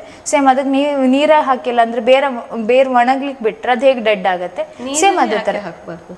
ನೀರಲ್ಲಿ ಜಸ್ಟ್ ಒಂದು ಟ್ಯಾಪ್ ನೀರು ಅಂತ ಇರ್ಬೋದು, ಅದರಲ್ಲಿ ಏನು ಅಂಶ ಇಲ್ಲ ಸಪೋರ್ಟ್ ಆಗಿರೋಕ್ಕೆ. ಅದ್ರ pH ಇದಕ್ಕೂ ಬ್ಯಾಲೆನ್ಸ್ ಆಗಲ್ಲ. ಇಲ್ಲ ನಿಮ್ಗೆ ಏನು ಸಿಗಲಿಲ್ಲ ಅಂದರೆ ಮಾತ್ರ ಹಾಕೋ ಬನ್ನಿ, ಆದರೂ ನೀವು ಒಂದು 30 ಇಲ್ಲ 20 ಮಿನಿಟ್ಸ್ ಅಷ್ಟು ಬೇಗ ಹೋಗಬೇಕು, ಆವಾಗ ಮಾಡ್ಬೋದು. ಇಲ್ಲ ಅಂತ ಇದ್ರೆ ಹಾಲಲ್ಲಿ ಹಾಕೋದು ತುಂಬ ಒಳ್ಳೆಯದು ಅಂತ. ಈಗ ಬೇರೆ ಪಾರ್ಟ್ ಎಲ್ಲ ಬಾಡಿ ಪಾರ್ಟ್ ಎಲ್ಲ ಇದಾದರೆ ಜೋಡಿಸೋದೆಲ್ಲ ನೋಡಿದ್ದೇವೆ, ಹಲ್ಲಿನ ಒಂದು ಜೋಡಣೆ ಇವತ್ತೇ ಕೇಳಿದೆ ನಾನು, ಅಂದರೆ ಇಷ್ಟ ತನಕ ಗೊತ್ತಿರಲಿಲ್ಲ. ಸೊ ಅದು ಅಲ್ಲದೆ ಇನ್ನು ಈ ಮಕ್ಕಳಿಗೆ, ಸಣ್ಣ ಮಕ್ಕಳಿಗೆ ನೋವನ್ನು ಹೇಳ್ಕೊಳ್ಲಿಕ್ಕೆ ಆಗಲ್ಲ. ಅಂದರೆ ಅವ್ರಿಗೇನೇ ನೋವಾದರೂ ಸಹ, ಕೈ ನೋವಾಗಿರ್ಬೋದು, ತಲೆನೋವಾಗಿರ್ಬೋದು, ಹೊಟ್ಟೆ ನೋವಾಗಿರ್ಬೋದು, ಅಥವಾ ಬಿದ್ದು ಏನಾದರೂ ಪೆಟ್ಟಾಗಿರ್ಬೋದು, ಇಂತಹ ನೋವುಗಳನ್ನೆಲ್ಲ ಹೇಳ್ಕೊಳ್ಳಿಕ್ಕೆ ಆಗದಿದ್ದಾಗ ನಾವು ಅದನ್ನು, ಅಂದರೆ ಪೇರೆಂಟ್ಸ್ ಅದನ್ನು ಯಾವ ರೀತಿಯಾಗಿ ಗುರುತಿಸ್ಬೋದು ಅಂತ? ಅಂದರೆ ಇವಾಗ ಆವಾಗಲೇ ಹೇಳ್ದಾಗಲೇ ಮಕ್ಕಳು ಅಳ್ತಾರೆ. ಆಟಿಸಮ್ ಮಕ್ಕಳು ತುಂಬ ಅಳೋದು, ಅಥವಾ ಏನಕ್ಕೆ ಒಂದು ಸೈಡ್ ಹೀಗೆ ಕೈ ಇಟ್ಕೊಳ್ಳೋದಾಗಿರ್ಬೋದು, ಅಥವಾ ಗೊತ್ತಿಲ್ಲದೇನೆ ಏನು ಊಟ ಮಾಡಬೇಕಾದ್ರೆ ಒಂದು ತುತ್ತಲ್ಲೇ ಬೇಡ ಅಂತ ಹೇಳೋದು, ಆ ಥರ ರಿಪೀಟೆಡ್ಲಿ ಅವ್ರ ಫೇವ್ರೆಟ್ ಫುಡ್ ಅಂತ ಕೊಟ್ಟಾಗ ಒಂದು ತುತ್ತಲ್ಲೇ ಇಲ್ಲ ಬೇಡ ಅಂತ ಬಿಡ್ತಾರೆ ನೋಡಿ. ಆವಾಗ ಅವ್ರಿಗೆ ಅರ್ಥ ಮಾಡ್ಕೋಬೇಕು ಏನೋ ಹಲ್ಲಿನ ಸಮಸ್ಯೆ ಇದೆ. ಅಥವಾ ಕಂಟಿನ್ಯೂಸ್ ಆಗಿ ನೈಟ್ ಅಳೋದು, ನೈಟ್ ಈಗ ಸಂಜೆ ಆಗ್ತಿದ್ದಾಗೆ ಮಗುವಿಗೆ ತುಂಬ ಅಳೋದು, ಕೈ ಹಿಡ್ಕೊಂಡು ನೋವು ಅಂತ ಕಿರ್ಚೋದು, ಆ ಥರ ಮಾಡಿದಾಗ ಹಲ್ಲಿನ ಸಮಸ್ಯೆ ಇದೆ ಅಂತ ಹಲ್ಲು ಡಾಕ್ಟರ್ ಹತ್ರ ಏನಕ್ಕೂ ಒಪಿನಿಯನ್ ತಗೊಂಡು ಹಲ್ಲಿನ ಸಮಸ್ಯೆ ಇದೆ ಅಂತ ಕೇಳ್ಕೊಳ್ಳೋದು ತುಂಬ ಇಂಪಾರ್ಟೆಂಟ್ ಆಗುತ್ತೆ. ಮತ್ತು ಸ್ವೆಲ್ಲಿಂಗ್ ಬರುತ್ತೆ, ಊತ ಬಂದದು ಆ ಥರದ್ದು, ಅಥವಾ ಬಾಯಿ ವಾಸನೆ ಬರೋದು, ಅದೆಲ್ಲ ಇಂಡಿಕೇಶನ್. ಮತ್ತು ಏನಾದರೂ ರಿಪೀಟೆಡ್ಲಿ ಕಡ್ಡಿ ಅಥವಾ ಏನು ಕೈ ಹಾಕ್ಬಿಟ್ಟು ಹಲ್ಲನ್ನು ಮುಟ್ಕೊಂಡು ಕಿತ್ಕೊತಾ ಇರೋದು, ಅದೆಲ್ಲ ಒಂದು ಇಂಡಿಕೇಶನ್, ಸೈನ್ಸ್ ಅಂತ ಹೇಳ್ತೀವಿ. ಅದನ್ನು ನೋಡಿಕೊಂಡು ಕರೆಕ್ಟಾಗಿ ಇದು ಮಾಡ್ಕೊಳ್ಳೋದು ತುಂಬ ಒಳ್ಳೆಯದು. ಅಂದರೆ ಮಕ್ಕಳ ಮೇಲೆ ಯಾವತ್ತು ನಿಗಾ ಇಟ್ಕೊಳ್ಬೇಕು ಅಂತೇಳಿ, ಅಂದರೆ ಅವರು ಯಾವ ರೀತಿ, ಅಂದರೆ ಯಾವುದಕ್ಕೆ ಯಾವ ರೀತಿ ಪ್ರತಿಕ್ರಿಯಿಸ್ತಾರೆ ಅಂತ ಹೇಳಿ ನೋಡ್ಕೊಳ್ಳೋದು ಪೇರೆಂಟ್ಸ್ಗಳ ಒಂದು ಕರ್ತವ್ಯ ಆಗಿರ್ತದೆ. ಸೊ ಹಾಗೆ ಇನ್ನು ಈ ಮಕ್ಕಳಿಗೆ ಬೆರಳು ಚಿಪ್ಪು ಒಂದು ಅಭ್ಯಾಸ ಇರ್ತದೆ. ಸೊ ಅದು ಎಷ್ಟು ವರ್ಷದ ತನಕ ಅದನ್ನು ಇದು ಮಾಡ್ಬೋದು ಮಕ್ಕಳು? ಈ ಬೆರಳು ಚೀಪೋದು ಕೆಲವೊಂದು ಸಲ ಮಕ್ಕಳಿಗೀಗ ತಾಯಿ ಜೊತೆಗೆ ಇರ್ತಾರೆ 2 ವರ್ಷ ತನಕನೂ, ಎದೆ ಹಾಲು ಕುಡಿತಾ ಇರ್ತಾರೆ. ಸಡನ್ನಾಗಿ ಅದನ್ನು ಸ್ಟಾಪ್ ಮಾಡಿದಾಗ ಆ ಒಂದು ದೂರ ಅದಕ್ಕೋಸ್ಕರ ಅಡಾಪ್ಟಿವ್ ಆಗಿಬಿಟ್ಟು ಬೆರಳು ಚೀಪೋದು ಇಟ್ಕೊತಾರೆ. ಸೊ ಇದು ನಾರ್ಮಲಿ ಒಂದು 2 ವರ್ಷಕ್ಕೆ ತನಕ ಈಗ ನಾರ್ಮಲಿ ಎಲ್ಲರೂ ಎದೆ ಹಾಲು ಕುಡಿಸ್ತಾರೆ. ಅದಾದಮೇಲೆ ಇವೆನ್ಚುಲಿ ಬಾಟಲ್ ಕೊಡ್ತಾರೆ, ಆಮೇಲೆ ಮಗು ಹೇಳಿ ಸ್ಟಾಪ್ ಮಾಡ್ತಾರೆ. ಕೆಲವು ಮಕ್ಳಿಗೆ ಹಾಗೆ ಮಾಡಲ್ಲ, ಕೆಲವರು ಇಲ್ಲ ಸಡನ್ನಾಗಿ ಸ್ಟಾಪ್ ಮಾಡೋದು. ಅದು ಆವಾಗ ಮಗು ಏನು ಮಾಡ್ತಾ, ಅಥವಾ ವರ್ಕಿಂಗ್ ಪೇರೆಂಟ್ಸ್ ಆಗಿರೋದು ಈ ಬೆರಳು ಬಾಯಲ್ಲಿಟ್ಬಿಟ್ಟು ಚೀಪೋದು. 4 ವರ್ಷ ತನಕನೂ ಈ ಬಾಯಲ್ಲಿ ಬೆರಳಿಟ್ಬಿಟ್ಟು ಚೀಪೋದು ಓಕೆ ಆಗಿರುತ್ತೆ. ಯಾಕಂದರೆ ಆವಾಗ ಅಲ್ಲಿ ತನಕನೂ ಮಕ್ಕಳಿಗೆ ಇನ್ಫ್ಯಾಂಟಲ್ ಸ್ವ್ಯಾಲೋ ಅಂತ ಹೇಳ್ತೀವಿ, ನಾಲ್ಗೆನ ಹೊರಗಡೆ ತಂದುಬಿಟ್ಟು ಎಂಜಲ್ ನುಂಗುವಂಥದ್ದು. ಅದಾದಮೇಲೆ ಸ್ಲೋಲಿ ಮೆಚ್ಯೂರ್ ಸಾಲಾಗಿ ಕನ್ವರ್ಟ್ ಆಗುತ್ತೆ. ಆ ಕನ್ವರ್ಷನಲ್ಲಿ ಮಕ್ಕಳು ಅವರಿಗೆ ಅರ್ಥಕೊಂಡು ಅಥವಾ ಸ್ಕೂಲಿಗೆ ಹೋಗೋಕೆ ಸ್ಟಾರ್ಟ್ ಮಾಡಿದಾಗ ಇಲ್ಲ ನಾನು ಹೀಗೆ ಮಾಡಬಾರ್ದು ಅಂತ ತಿಳ್ಕೊಂಡು ಇದು ಮಾಡ್ತಾರೆ. ಇನ್ನು ಕೆಲವರು 2-3 ಮಕ್ಕಳಿದ್ದಾಗ ಒಬ್ಬರ ಮೇಲೆ ಅಟೆನ್ಷನ್ ಜಾಸ್ತಿ ಇರುತ್ತೆ, ಒಬ್ಬರ ಮೇಲೆ ಕಮ್ಮಿ ಇರುತ್ತೆ.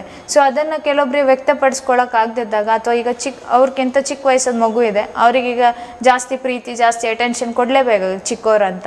ಸೊ ಆವಾಗ ಆ ಸೈಕಾಲಜಿಕಲಿ ಮಗುವಿಗೆ ನಾನೆಲ್ಲೋ ಮಿಸ್ ಔಟ್ ಆಗ್ತಿದ್ದೀನಿ, ನನಗೆ ಅಟೆನ್ಷನ್ ಸಿಗ್ತಿಲ್ಲ ಅಂತ ಇದ್ದಾಗ ಅವರಿಗೆ ಗೊತ್ತಿಲ್ಲದೇನೆ ಅವರು ಬಾಯಲ್ಲಿ ಬೆರಳಿಟ್ಕೊಳ್ಳೋದು, ಅವ್ರು ಆಟ ಆಡಬೇಕಾದ್ರೆ ಆಗಿರ್ಬೋದು, ಅದು ಅವ್ರ ಫ್ರೀ ಟೈಮಲ್ಲಿ ಎಸ್ಪೆಷಲಿ ಕೆಲವು ಸಲ ಮಲಗಬೇಕಾದ್ರೆ ಅದು ಅವ್ರಿಗೆ ಕಂಫರ್ಟ್ ಆಗಿರುತ್ತೆ ಬಾಯಲ್ಲಿ ಬೆರಳು ಇಟ್ಕೊಳ್ಳೋದು. ಅಂದರೆ ಮುಂಚೆ ಅವರು ಎದೆ ಹಾಲು ಕುಡ್ಕೊಂಡು ಮಲ್ಕೊತಿದ್ರು, ಅದ್ರ ಬದಲಿಗೆ ಅವರಿಗೆ ಫ್ರೀ ಆಗಿ ಈಗ ಬಾಯಲ್ಲಿ ಬೆರಳಿಡು.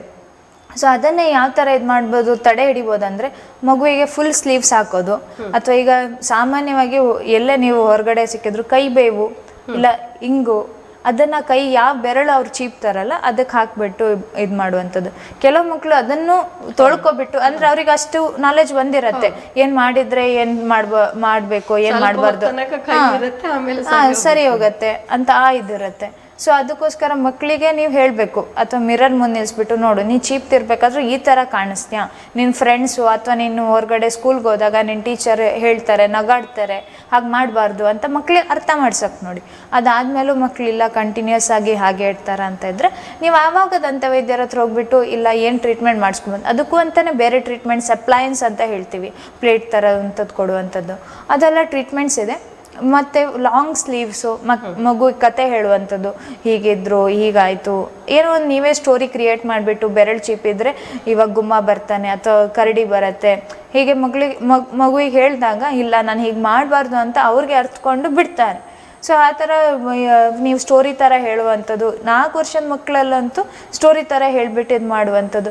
ಮತ್ತು ಇನ್ನೂ ಕೆಲವರು ಇರ್ತಾರೆ, ಇಲ್ಲ ಚಿಕ್ಕವನು ಬಿಡು ಅಂತ ಬಿಟ್ಬಿಟ್ಟು 8 ವರ್ಷ 13 ವರ್ಷ ತನಕನೂ ಬಾಯಲ್ಲಿ ಬೆರಳು ಇಡ್ತಾರೆ. ಸೊ ಅದು ಅರ್ಥ ಮಾಡ್ಕೋಬೇಕು, ಯಾವ ವಯಸ್ಸಲ್ಲಿ ಏನು ಸ್ಟಾಪ್ ಮಾಡಬೇಕು, ಯಾವುದು ಏನು ಸಮಸ್ಯೆ ಆಗಿದೆ ಅಂತ. ಪ್ರೀತಿ ತೋರಿಸಿ ಅತಿಯಾದ ಪ್ರೀತಿ ಇರಲು ಸ್ವಲ್ಪ ಇದಾದಾಗ ಮಗುವಿಗೆ ಆಮೇಲೆ ತೊಂದರೆ ಆಗತ್ತಲ್ಲ. ಸೊ ಬೆರಳು ಬಾಯಲ್ಲಿ ಚೀಪೋದ್ರಿಂದ ಈ ಎದುರುಗಡೆ ಹಲ್ಲು ಏನಂತಾರೆ ಹೀಗೆ ಮುಂದೆ ಬರುತ್ತೆ, ಅಂದ್ರೆ ಬೇಕಾದ್ರೆ ನಮ್ಮ ಪೇರೆಂಟ್ಸ್ ಅದೇ ರೀತಿ ಹೇಳ್ತಿದ್ರು, ಬಾಯಿಗೆ ಕೈ ಹಾಕಿ ಚೀಪಿದ್ರೆ ಬೆರಳು ಹಾಕಿ ಚೀಪಿದ್ರೆ ಹಲ್ ಮುಂದೆ ಬರುತ್ತೆ, ನೀವು ವಿಕಾರವಾಗಿ ಕಾಣ್ತಿ ಅಂತ ಹೇಳಿ. ಸೊ ಆ ಒಂದು ಸ್ವಲ್ಪ ಬುದ್ಧಿ ಬಂದಾಗಿಂದ ಹೇಳಿದ್ರೆ ಅದು ಅರ್ಥ ಆಗುತ್ತೆ ಅವರಿಗೆ, ಬುದ್ಧಿ ಬಂದಾಗ ಹೇಳಿದ್ರೆ ಅರ್ಥ ಆಗುತ್ತೆ, ಬಿಡ್ತಾರೆ. ನಾವು ವಿಕಾರವಾಗಿ ಎಲ್ರಿಗೂ ತಾವು ಸುಂದರವಾಗಿ ಕಾಣ್ಬೇಕು ಅಂತ ಹೇಳಿ ಇರುತ್ತೆ. ಸೊ ಹಾಗೆ ಅಂದಾಗ ಅಂದ್ರೆ ಕೆಲವರಿಗೆ ಒಂದೊಂದು ರೀತಿಯ ಅಭ್ಯಾಸ ಇರುತ್ತೆ, ತಾಯಿಯ ಒಂದು ಸೆರಗಿಟ್ಕೊಂಡು ಮಲ್ಗೋದಾಗಿರ್ಬೋದು ಅಥವಾ ಬೆಡ್ಶೀಟ್ ಇಟ್ಕೊಂಡು ಮಲ್ಗೋದಾಗಿದ್ದು, ಅವ್ರ ಫೇವ್ರೆಟ್ ಡಾಲ್. ಹೌದು, ತುಂಬಾನೇ ನೋಡಿದೀವಿ. ಕೆಲವರಿಗೆ ಬೆರಳು ಚೀಪುವಂಥದ್ದು. ಸೊ ನಿದ್ರೆಯಲ್ಲಿ ಬೇಕಾಗುತ್ತೆ ಅಂತೇಳಿ ಪೇರೆಂಟ್ಸು ಸುಮ್ಮನೆ ಇರ್ತಾರೆ. ಸೊ ಅದರಿಂದಾಗಿ ಸುಮಾರು ರೀತಿಯ ಒಂದು ತೊಂದರೆಗಳು ಆಗತ್ತೆ. ಆ ಕೈಯಲ್ಲಿ ಏನಾದರೂ ಬ್ಯಾಕ್ಟೀರಿಯಾ ಏನಾದರೂ ಇದ್ದರೆ ಹೊಟ್ಟೆ ಒಳಗೆ ಹೋಗಿ ಇನ್ಫೆಕ್ಷನ್ ಆಗುವಂಥದ್ದು ಇಂಥದ್ದೆಲ್ಲ ಇರುತ್ತೆ. ಇನ್ನು ಈ ಆಟಿಸಮ್ ಮಕ್ಕಳನ್ನು, ವಿಶೇಷ ಚೇತನ ಮಕ್ಕಳನ್ನು ಒಂದು ಡಾಕ್ಟರ್ ಹತ್ರ ಕರ್ಕೊಂಡು ಹೋಗಬೇಕಾದ್ರೆ ಯಾವ ರೀತಿಯ ಸಿದ್ಧತೆಗಳನ್ನು ಪೇರೆಂಟ್ಸ್ಗಳು ಮಾಡಬೇಕಾಗತ್ತೆ? ಅಂದರೆ ಇವಾಗ ಆಟಿಸಮ್ ಆಗಿರ್ಬೋದು, ಬೇರೆ ಯಾವುದೇ ಸ್ಪೆಷಲ್ ಮಕ್ಕಳಾಗಿರ್ಬೋದು, ಆಟಿಸಮ್ ಮಕ್ಕಳಿಗೆ ನೀವು ಹೇಗೆ ಆವಾಗಲೇ ಒಂದು ಕಡೆ ಹೋಗ್ಬೇಕಂದ್ರೆ ಅವ್ರು ಮುಂಚೆನೇ ಪ್ರಿಪೇರ್ ಮಾಡಬೇಕು ಅಂತ ಹೇಳ್ಕೊಡ್ತಾರೆ. ಅಂದರೆ ಇವತ್ತು ನಾಳೆ ನಾವು ಇಂಥ ಟೈಮ್ಗೆ ಇಲ್ಲಿಗೆ ಹೋಗಬೇಕು, ಇಂಥದ್ದು ಹೀಗೆ ಇದೆ ಅಂತ. ಸೇಮ್ ಅದೇ ಥರನೇ ಇವೀಗ ಡೆಂಟಿಸ್ಟಿಗೆ ಹೋಗ್ಬೇಕಂತ ನಿಮ್ಗೆ ಮುಂಚೆನೇ ಅರಿವಿರುತ್ತೆ, ಈ ಥರ ಹೋಗಬೇಕು, ನನ್ನ ಮಗು ಈ ಥರ ಹೈಪರ್ ಆಗ್ಬೋದು. ಅದು ಆ ಒಂದು ಇದರಿಂದನೇ ಎಷ್ಟೋ ಜನ ಪೇರೆಂಟ್ಸು ಬೇಡ ನನ್ನ ಮಗು ಹೈಪರ್ ಆಗ್ತಾನೆ, ನನಗಿಷ್ಟ ಆಗಲ್ಲ ಅವನು ಆ ಥರ ಬಿಹೇವ್ ಮಾಡೋದು ಅಂತೆಲ್ಲ ಇರುತ್ತೆ. ಸೊ ಆವಾಗ ನಿಮಗೆ ಏನು ರಿಕ್ವೆಸ್ಟ್ ಅಂದರೆ, ಮನೇಲಿ ನೀವು ಕೂತ್ಕೊಂಡು ಈ ಥರ ವೀಡಿಯೋಸ್ ತೋರಿಸೋದಾಗಿರ್ಬೋದು, ಈ ಥರ ಟೀತ್ ಕೌಂಟ್ ಮಾಡೋದು, ನೀವೇ ಮಗುನ ಒಂದು ಚೇರ್ ಮೇಲೆ ಕುಳಿಸ್ಬಿಟ್ಟು ಮಾಡು, ನಾನು ಇವತ್ತು ನಿನ್ನ ಟೀತ್ ಕೌಂಟ್ ಮಾಡ್ತೀನಿ. ಆದರೆ ಆಟಿಸಮ್ ಮಕ್ಕಳು ಅದು ಒಂದೇ ಡೇಯಲ್ಲಿ ಅಥವಾ ಪ್ರೀವಿಯಸ್ ಡೇಯಲ್ಲೇ ಅವರು ಆ ಥರ ನಿಮಗೆ ರೆಸ್ಪಾನ್ಸ್ ಮಾಡಲ್ಲ. ನೀವತ್ತು ಸ್ಲೋಲಿ 1 ವಾರ ಮುಂಚೆನೋ 1 ತಿಂಗಳು ಮುಂಚೆ ಡೈಲಿ ಅದನ್ನು ಮಾಡಿದಾಗ ಮಕ್ಕಳು ಅದನ್ನು ಅದೇ ಥರ ಅಡಾಪ್ಟ್ ಮಾಡಿಕೊಂಡು, ನಾವಿವಾಗ ಡೆಂಟಿಸ್ಟ್ ಆಗಿ ಚೇರ್ ಮೇಲೆ ಕೂತ್ಕೋ ಅಲ್ಲಿ ತೋರಿಸು ಅಂತ ಹೇಳಿದಾಗೆ ಆಟೋಮೆಟಿಕ್ಕಾಗಿ ಅವ್ರಿಗೆ ಗೊತ್ತಿರುತ್ತೆ ಇವತ್ತೇನು ಮಾಡಲ್ಲ, ಜಸ್ಟ್ ಚೆಕಪ್ ಮಾಡ್ತಿರೋದು, ನನ್ನ ಟೀತ್ ಕೌಂಟ್ ಮಾಡ್ತಾರೆ ಅಂತ. ಸೊ ಆ ಥರ ಅಡಾಪ್ಟ್ ಮಾಡ್ಕೊತಾರೆ ಮಕ್ಕಳು. ಮತ್ತು ಇವಾಗ ಹೇಳಬೇಕಂದ್ರೆ ಕೆಲವ್ರಿಗೆ ಎಷ್ಟೋ ಜನ ಬೇಡ ಮಗುಗೆ ಆ ಥರ ಅವ್ರು ಚೆಕ್ ಮಾಡಿದಾಗ ನೋವು ಆಗತ್ತೆ, ಆ ಒಂದು ಫಿಯರಿಂದನೇ ಬರಲ್ಲ, ಅಥವಾ ಅವ್ನು ಹೈಪರ್ ಆಗಿ ಇದು ಮಾಡ್ತಾನೆ ಹೋಗೋದೇ ಬೇಡ ಅಂತ. ಈ ಥರ ಒಂದು ಅಡಾಪ್ಟ್ ಮಾಡ್ಕೊಳ್ಳೋದ್ರಿಂದ ಅದು ಎಷ್ಟು ಇಂಪ್ಯಾಕ್ಟ್ ಆಗಿ ಎಷ್ಟು ಎಫೆಕ್ಟಿವ್ ಆಗಿರುತ್ತೆ ಚೇ ಸೈಡಲ್ಲಿ ಅಂತ, ಅಂದರೆ ಡೆಂಟಿಸ್ಟ್ ಹತ್ರ ಬಂದಾಗ ತುಂಬ ಇರುತ್ತೆ. ಇವಾಗ ಅವ್ರಿಗೆ ಕೂತ್ಕೊಂಡು ಟೀತ್ ಕೌಂಟ್ ಮಾಡೋದು, ಬ್ರಷ್ ಮಾಡೋದು, ಇವತ್ತು ಬ್ರಷ್ ಮಾಡ್ತಾರೆ ಅಂತ ಅವ್ನು ಬರಬೇಕಾದ್ರೇ ಬ್ರಷ್ ಹಿಡ್ಕೊಬರೋದು, ಅಥವಾ ಅವ್ನು ಫೇವ್ರೆಟ್ ಟಾಯ್ ಹಿಡ್ಕೊಬರೋದು ಮಗುವಿಂದು, ಇವತ್ತಿಗೆ ಬ್ರಷ್ ನಿನ್ನ ಡಾಲಿಗೆ ಬ್ರಷ್ ಮಾಡಿ ಡಾಕ್ಟರ್ಗೆ ತೋರಿಸು.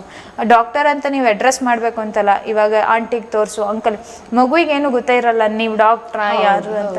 ಇವಾಗ ಆಲ್ಮೋಸ್ಟ್ ಎಲ್ಲ ವೈಟ್ ಕೋಟ್ ಸಿಂಡ್ರೋಮ್ ಬಂದಿರೋದ್ರಿಂದನೇ ಯಾರು ಈಗ ಡಾಕ್ಟರ್ ಕೋಟ್ ಹಾಕಿರಲ್ಲ ಹೆಚ್ಚವರು ಸ್ಕ್ರಬ್ಸ್ ಹಾಕ್ತಾರೆ, ಎಲ್ಲ ಅವ್ರು ಸಿವಿಲಿಯನ್ ಡ್ರೆಸ್ ಎಲ್ಲ ಇರ್ತಾರೆ.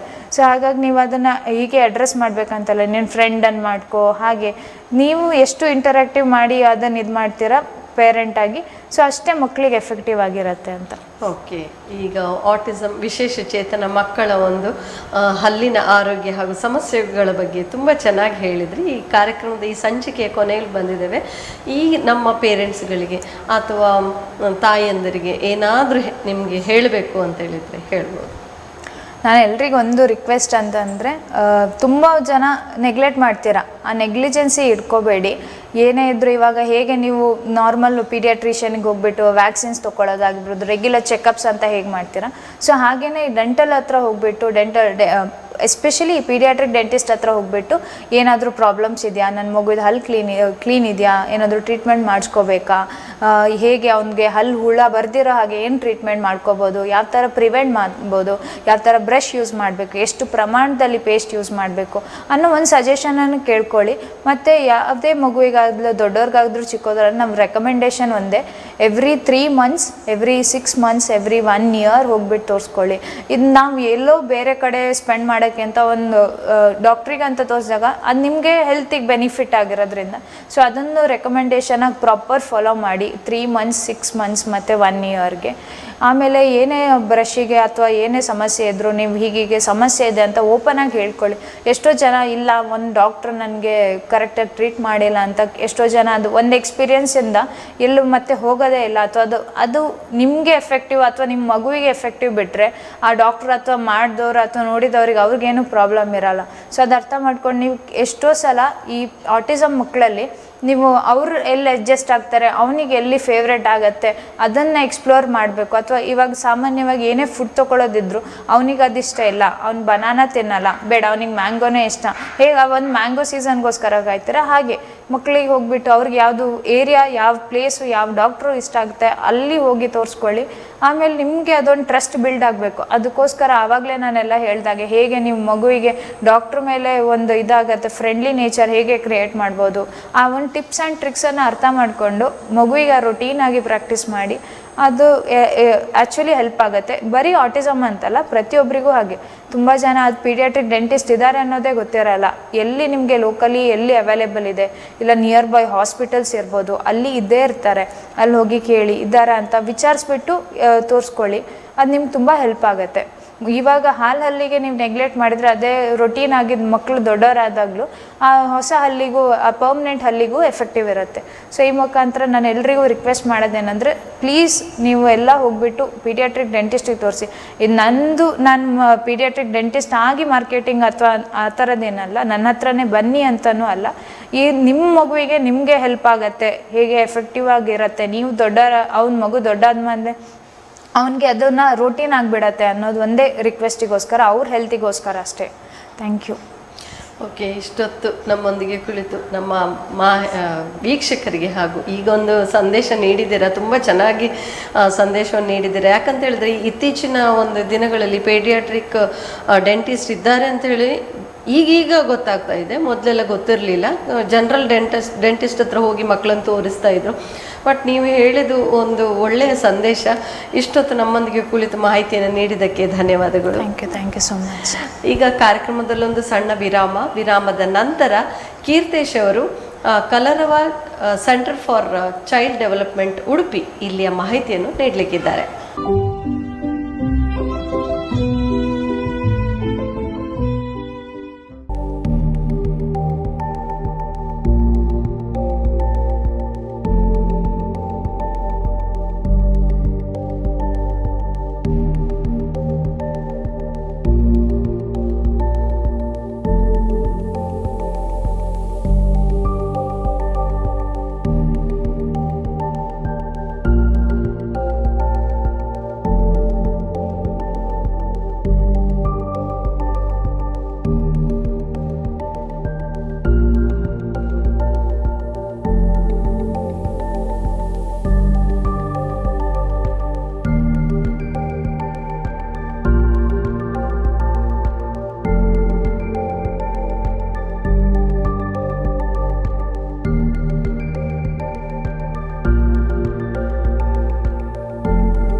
ನಮಸ್ಕಾರ ವೀಕ್ಷಕರೇ, ಯು ಚಾನಲ್ ಮತ್ತು ಆಟಿಸಂ ಸೊಸೈಟಿಯವರು ಅರ್ಪಿಸುತ್ತಿರುವಂತಹ ಸೊಲ್ಲಿನತೆ ಅರಿವಿನ ಹರಿವು ಕಾರ್ಯಕ್ರಮದಲ್ಲಿ ನಾವಿದ್ದೇವೆ.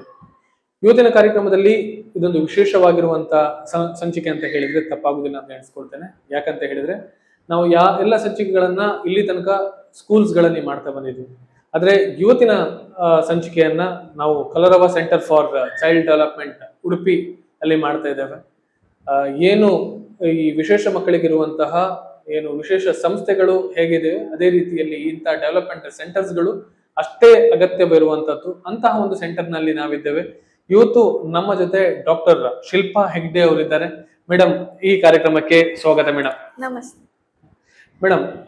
ನಾನು ನೇರವಾಗಿ ಈಗ ಈ ಒಂದು ಪ್ರಶ್ನೆಗೆ ಬರುವಂತದ್ದು ಮೇಡಮ್, ನಿಮ್ಮ ಸಂಸ್ಥೆಯ ಬಗ್ಗೆ ಆಗಿರ್ಬೋದು, ನಿಮ್ಮ ಈ ನಡೆದು ಬಂದಿರುವಂತಹ ದಾರಿಯ ಬಗ್ಗೆ ಒಂದು ನಮ್ಮ ವೀಕ್ಷಕರಿಗೆ ತಿಳಿಸ್ಲಿಕ್ಕಾಗ್ತದಾ? ನಾನು ಮಕ್ಕಳ ಬೆಳವಣಿಗೆ ಸ್ಪೆಷಲಿಸ್ಟ್, ಡೆವಲಪ್ಮೆಂಟಲ್ ಪೀಡಿಯಾಟ್ರಿಷಿಯನ್ ಅಂತ ಹೇಳ್ತೇವೆ. ಮಕ್ಕಳ ಈಗ ಪೀಡಿಯಾಟ್ರಿಷಿಯನ್ ಅಂತ MD ಪೀಡಿಯಾಟ್ರಿಕ್ಸ್ ಅಂತ ಡಾಕ್ಟರ್ಸ್ ಆಗ್ತೇವೆ. ಅದರ ನಂತರ ಇದರಲ್ಲಿ ಸಬ್ ಸ್ಪೆಷಾಲಿಟಿ, ಸೂಪರ್ ಸ್ಪೆಷಾಲಿಟಿ ತರ, ಅಂದ್ರೆ ಮಕ್ಕಳ ಬೆಳವಣಿಗೆಯಲ್ಲಿ ಈ ರೀತಿಯ ಮಕ್ಕಳು, ಯಾವುದೇ ಮಕ್ಕಳಿಗೆ ಈ ಬೆಳವಣಿಗೆಯಲ್ಲಿ ತೊಂದರೆ ಇರ್ಬೋದು, speech delay, autism, hyperactivity, learning disability, cerebral palsy, Down syndrome, ಯಾವುದೇ ರೀತಿಯಾದ ಪ್ರಾಬ್ಲಮ್ ಇರಬಹುದು. ಅದಲ್ಲದೆ ಯಾವುದೇ ಮಕ್ಕಳಲ್ಲಿ ಈ ಬೆಳವಣಿಗೆ, ಈ ಬಿಹೇವಿಯರ್ ಪ್ರಾಬ್ಲಮ್ಸ್ ಬರುತ್ತೆ, ನಡವಳಿಕೆಯಲ್ಲಿ ತೊಂದರೆ ಇರಬಹುದು, ತಂದೆ ತಾಯಿಯಂದ್ರ ಜೊತೆಗೆ ಜಗಳ ಆಗುವಂಥದ್ದು. ಸೊ ಆ ರೀತಿ ಎಲ್ಲ ಮಕ್ಕಳಿಗೆ ಕೊಡುವಂತಹ ಒಂದು ಟ್ರೀಟ್ಮೆಂಟ್, ಅದರಲ್ಲಿ ಮೆಡಿಸಿನ್ ನ ಪಾತ್ರ ಇರುತ್ತೆ, ಅದರಲ್ಲಿ ಥೆರಪಿಯ ಪಾತ್ರ ಇರುತ್ತೆ. ಯಾವ್ದನ್ನ ಸರಿಯಾಗಿ ಕೊಡ್ಬೇಕು ಅನ್ನೋದ್ರಲ್ಲಿ ಸ್ಪೆಷಲೈಸೇಷನ್ ಮಾಡಿರುವಂಥದ್ದು. 2018 ಅಲ್ಲಿ ಮಂಗಳೂರಲ್ಲಿ ನಾವು ಇದು Kalarava centre for child development ಅಂತ, it's a multidisciplinary team. ಅದನ್ನ run by a developmental paediatrician, ನಾನಿದ್ದೇನೆ. ನನ್ನ ಕೆಳಗಡೆ ಎಲ್ಲ ಅರೌಂಡ್ 7 ಡಿಪಾರ್ಟ್ಮೆಂಟ್ ಇದೆ. ಒಂದು ಅದರಲ್ಲಿ occupational therapy, physiotherapy, clinical psychology, ABA department, remedial therapy ಇರಬಹುದು. ಅದ್ರ ಜೊತೆಗೆ ಈ ಸ್ಪೆಷಲ್ ಮತ್ತೊಂದು ಹೇಳುವಂಥದ್ದು SRP, ಸ್ಕೂಲ್ ರೆಡಿನೆಸ್ ಪ್ರೋಗ್ರಾಮ್ ಅನ್ನೋವಂಥದ್ದು. ಸೊ ಈ ಎಲ್ಲಾ ರೀತಿಯ ಡಿಪಾರ್ಟ್ಮೆಂಟ್ಗಳು ರನ್ ಆಗುತ್ತೆ. ಅದರಲ್ಲಿ ಥೆರಪಿಸ್ಟ್ ಇರ್ತಾರೆ. ಸೊ ಇವಾಗ ನಮ್ದು 3 ಬ್ರಾಂಚ್ ಇದೆ, ಒಂದು ಮಂಗಳೂರಿನಲ್ಲಿ, ಒಂದು ಉಡುಪಿಯಲ್ಲಿ, ಮತ್ತೊಂದು ಬೆಳ್ತಂಗಡಿಯಲ್ಲಿ. ಅದೇ ರೀತಿ ಯಾವ ಪೇರೆಂಟಿಗೆ ಇವಾಗ ಬರೋದಿಕ್ಕೆ ಆಗೋದಿಲ್ವೋ ಅವರಿಗೆ ನಾವು ಆನ್ಲೈನ್ ಕನ್ಸಲ್ಟೇಷನ್ ಮತ್ತು ಸರ್ವಿಸಸ್ ಅನ್ನ ಪ್ರೊವೈಡ್ ಮಾಡ್ತಾ ಇದ್ದೇವೆ.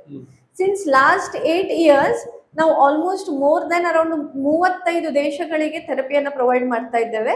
ಅಷ್ಟೇ ಅಲ್ಲದೆ ಇಂಡಿಯಾದಲ್ಲಿ ತುಂಬಾ ಅರೌಂಡ್ ಒಂದು ಮೋರ್ ದೆನ್ 20 ಸ್ಟೇಟ್ಸ್ ಗೆ ನಾವು ಥೆರಪಿಯನ್ನ ಪ್ರೊವೈಡ್ ಮಾಡ್ತಾ ಇದ್ದೇವೆ. ಕರ್ನಾಟಕದಲ್ಲಿ ಎಲ್ಲ ಕಾರ್ನರ್, ತುಂಬಾ ಹಳ್ಳಿಗಳಿಂದನೂ ಪೇರೆಂಟ್ಸ್ ಥೆರಪಿ ತಗೊಳ್ತಾ ಇದ್ದಾರೆ. ಸೊ ಈ ರೀತಿಯಾಗಿ ನಮ್ದು ಆಲ್ರೆಡಿ ಒಂದು team of huge team of around more than 150 therapist ಜೊತೆಗೆ ನಮ್ಮ ಟೀಮ್ ವರ್ಕ್ ಆಗ್ತಾ ಇದೆ. ದಿನಕ್ಕೆ ಅರೌಂಡ್ ಒಂದು 500 ರಿಂದ 600 ಮಕ್ಕಳಿಗೆ ನಾವು ಟ್ರೈನಿಂಗ್ ಅನ್ನ ಪ್ರೊವೈಡ್ ಮಾಡ್ತಾ ಇದ್ದೇವೆ. ಐ ಥಿಂಕ್ ಇಂತಹ ಒಂದು ಸಂಸ್ಥೆ ನಮ್ಮ ನಡುವಿನಲ್ಲಿ ಇದೆ ಅಂತ ಹೇಳುವಂತದ್ದು, ಐ ಥಿಂಕ್ ನಮ್ಮ ಉಡುಪಿಯ ಜನರಿಗೆ ಇನ್ನೂ ಗೊತ್ತಾಗ್ಲಿಲ್ಲ ಅಂತ ಹೇಳುವಂತದ್ದು ನಮಗೊಂದು ಆಶ್ಚರ್ಯ ಇರುವಂತದ್ದು. ಯಾಕಂತ ಹೇಳಿದ್ರೆ ಐ ಥಿಂಕ್ ನಾವು ಇಲ್ಲಿ ಸೆಂಟರ್ ನೋಡುವಾಗ ಅದನ್ನ ನೋಡ್ತಿದ್ದೆ, ತುಂಬಾ ಪೇರೆಂಟ್ಸ್ ಗಳು ಇಲ್ಲಿ ಬಂದಿದ್ದಾರೆ. ನೀವು ಹೇಳುವಾಗ ಒಂದು ಹೇಳಿದ್ರಿ ಮೇಡಮ್, ABA ಥೆರಪಿ ಅಂತ ಹೇಳಿ ನೀವು ಹೇಳಿದ್ರಿ.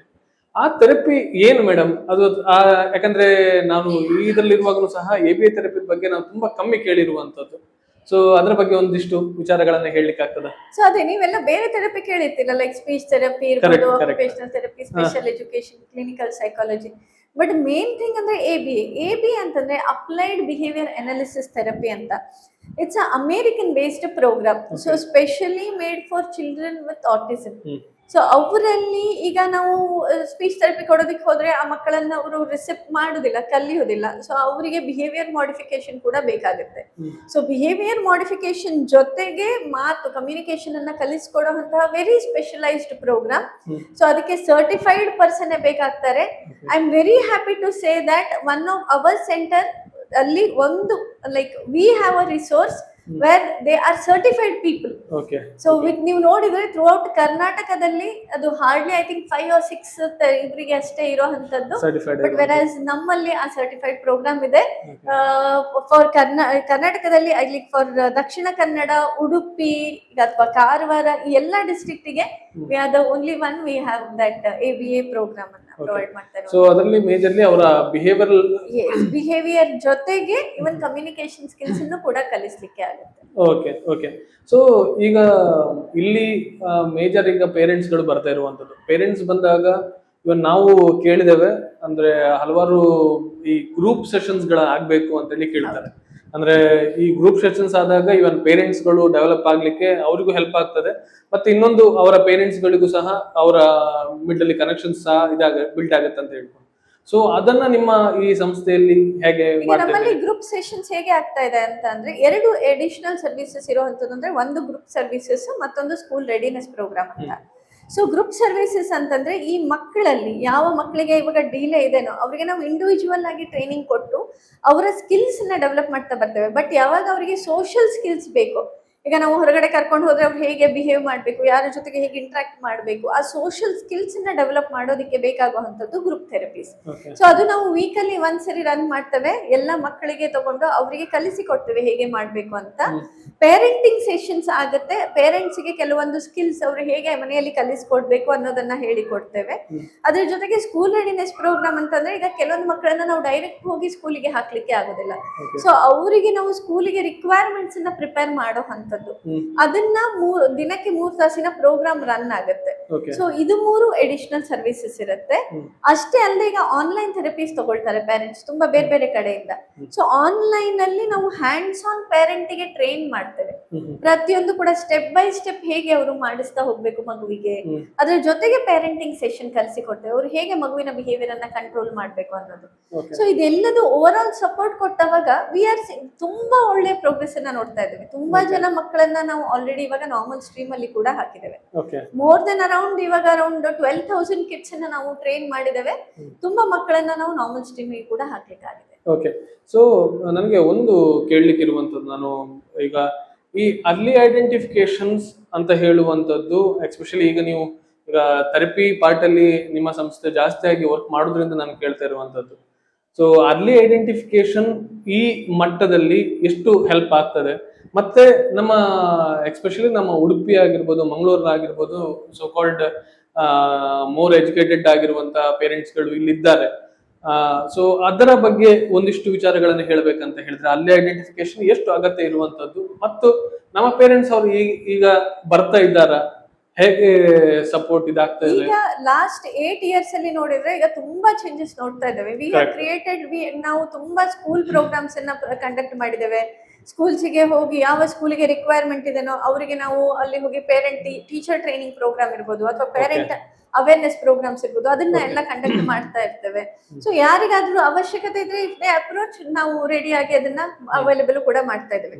ಅಷ್ಟೇ ಅಲ್ಲದೆ ಈ ಅರ್ಲಿ ಪ್ರೋಗ್ರೆಸ್ ಅಂದ್ರೆ ಪ್ರತಿಯೊಂದು ಮಗು ಕೂಡ ಹುಟ್ಟಿದ ನಂತರ ಅವರಿಗೆ ಒಂದು ಅರ್ಲಿ ಡಿಟೆಕ್ಷನ್ ಆಗ್ಬೇಕು. ಅದಕ್ಕೆ ಹೇಳ್ತೀವಿ ನಾವು ಡೆವಲಪ್ಮೆಂಟಲ್ ಸ್ಕ್ರೀನಿಂಗ್. ಯಾವ ಮಕ್ಕಳಿಗೆ ನಾವು ವ್ಯಾಕ್ಸಿನೇಷನ್ ಹಾಕುವ ರೀತಿಯಲ್ಲಿ ಪ್ರತಿಯೊಂದು ಮಗುವಿಂದು ಕೂಡ ಡೆವಲಪ್ಮೆಂಟಲ್ ಸ್ಕ್ರೀನಿಂಗಿನ ಅವಶ್ಯಕತೆ ಉಂಟು. ಸೊ ಅದನ್ನ ಪೇರೆಂಟ್ಸ್ ಮಕ್ಕಳನ್ನ ಕರ್ಕೊಂಡು ಬಂದು ಡೆವಲಪ್ಮೆಂಟಲ್ ಪೀಡಿಯಾಟ್ರಿಷಿಯನ್ಗೆ ಭೇಟಿ ಆದ್ರೆ ಅವರ ಸ್ಕ್ರೀನಿಂಗ್ ಅನ್ನ ಮಾಡಿ ನಾವು ಪತ್ತೆ ಹಚ್ಬೋದು. ಮಗುವಿಗೆ ಈಗ ಡಿಲೇ ಆಗ್ತಾ ಉಂಟು, ಇಮಿಡಿಯೇಟ್ಲಿ ಟ್ರೈನಿಂಗ್ ಪ್ರೊವೈಡ್ ಮಾಡಿ.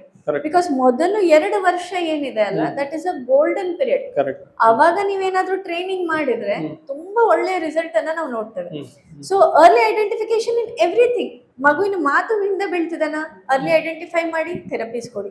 ಆಟಿಸಮ್ ಇದನ್ನ ಅರ್ಲಿ ಐಡೆಂಟಿಫೈ ಮಾಡಿ ಥೆರಪೀಸ್ ಕೊಡಿ. ಅದೇ ರೀತಿಯಲ್ಲಿ ADHD ಇರಬಹುದು, ಲರ್ನಿಂಗ್ ಅಕಾಡೆಮಿಕ್ಸ್ ಅಲ್ಲಿ ಪ್ರಾಬ್ಲಮ್ಸ್ ಇರಬಹುದು, ಯಾವುದೇ ರೀತಿಯ ತೊಂದರೆಗಳಿರಬಹುದು, ಅದನ್ನ ಮೊದಲು ಪಿಕ್ಅಪ್ ಮಾಡಿ ಅದಕ್ಕೆ ಸರಿಯಾಗಿ ಟ್ರೈನಿಂಗ್ ಮಾಡಿದ್ರೆ ಅವರನ್ನ ನೀವು ತುಂಬಾ ಒಳ್ಳೇದಾಗಿ ಮಾಡಬಹುದು. ಮುಂದೆ ಹೋಗಿ ಆ ಫ್ರಸ್ಟ್ರೇಷನ್, ಆ ಹಠ ಇದ್ ಮಾಡೋದು ಅಥವಾ ಸಿಟ್ಟು, ಕೋಪ, ಬಿಹೇವಿಯರ್ ತೋರಿಸುವಂಥದ್ದು, ಅದನ್ನೆಲ್ಲದನ್ನು ನಾವು ಕಡಿಮೆ ಮಾಡಬಹುದು. ಓಕೆ. ಐ ಥಿಂಕ್ ಈಗ ನಾವು ಬೇರೆ ಕಂಟ್ರೀಸ್ ಅಲ್ಲಿ ಈ ಏನು ಅವರನ್ನ ಒಂದು ಐಡೆಂಟಿಫೈ ಮಾಡುವಂತ ಅರ್ಲಿ ಐಡೆಂಟಿಫಿಕೇಶನ್ಸ್ ಇದೆಲ್ಲ ಅದು ಬೇರೆ ಕಂಟ್ರೀಸ್ ಅಲ್ಲಿ ಆಲ್ರೆಡಿ ಇರುವಂತದ್ದು. ನಮ್ಮ ಕಂಟ್ರಿಯಲ್ಲಿ ನಮ್ಮ ಇಂಡಿಯಾದಲ್ಲಿ ನಾವು ಅದೇ ನಿನ್ನೆ ಒಂದು ಪ್ರೋಗ್ರಾಮ್ ಅಲ್ಲಿ ನಾವು ಮಾತಾಡ್ತಿದ್ವಿ. ಏನಂತ ಹೇಳಿದ್ರೆ ಕಂಪೇರಿಟಿವ್ಲಿ ಅದರ್ ಕಂಟ್ರೀಸ್ ನಮ್ಮಲ್ಲಿ ಸಿಗುವಂತಹ ಏನು ಫೆಸಿಲಿಟೀಸ್ ತುಂಬಾ ಬೇಗ ಇದೆ. ಆದ್ರೆ ಪ್ರಾಬ್ಲಮ್ ಏನಂತ ಹೇಳಿದ್ರೆ ನಮ್ಮವ್ರು ತಗೊಳ್ಲಿಕ್ಕೆ ಹೋಗುವಂತ ತುಂಬಾ ಲೇಟ್ ಆಗ್ತದೆ.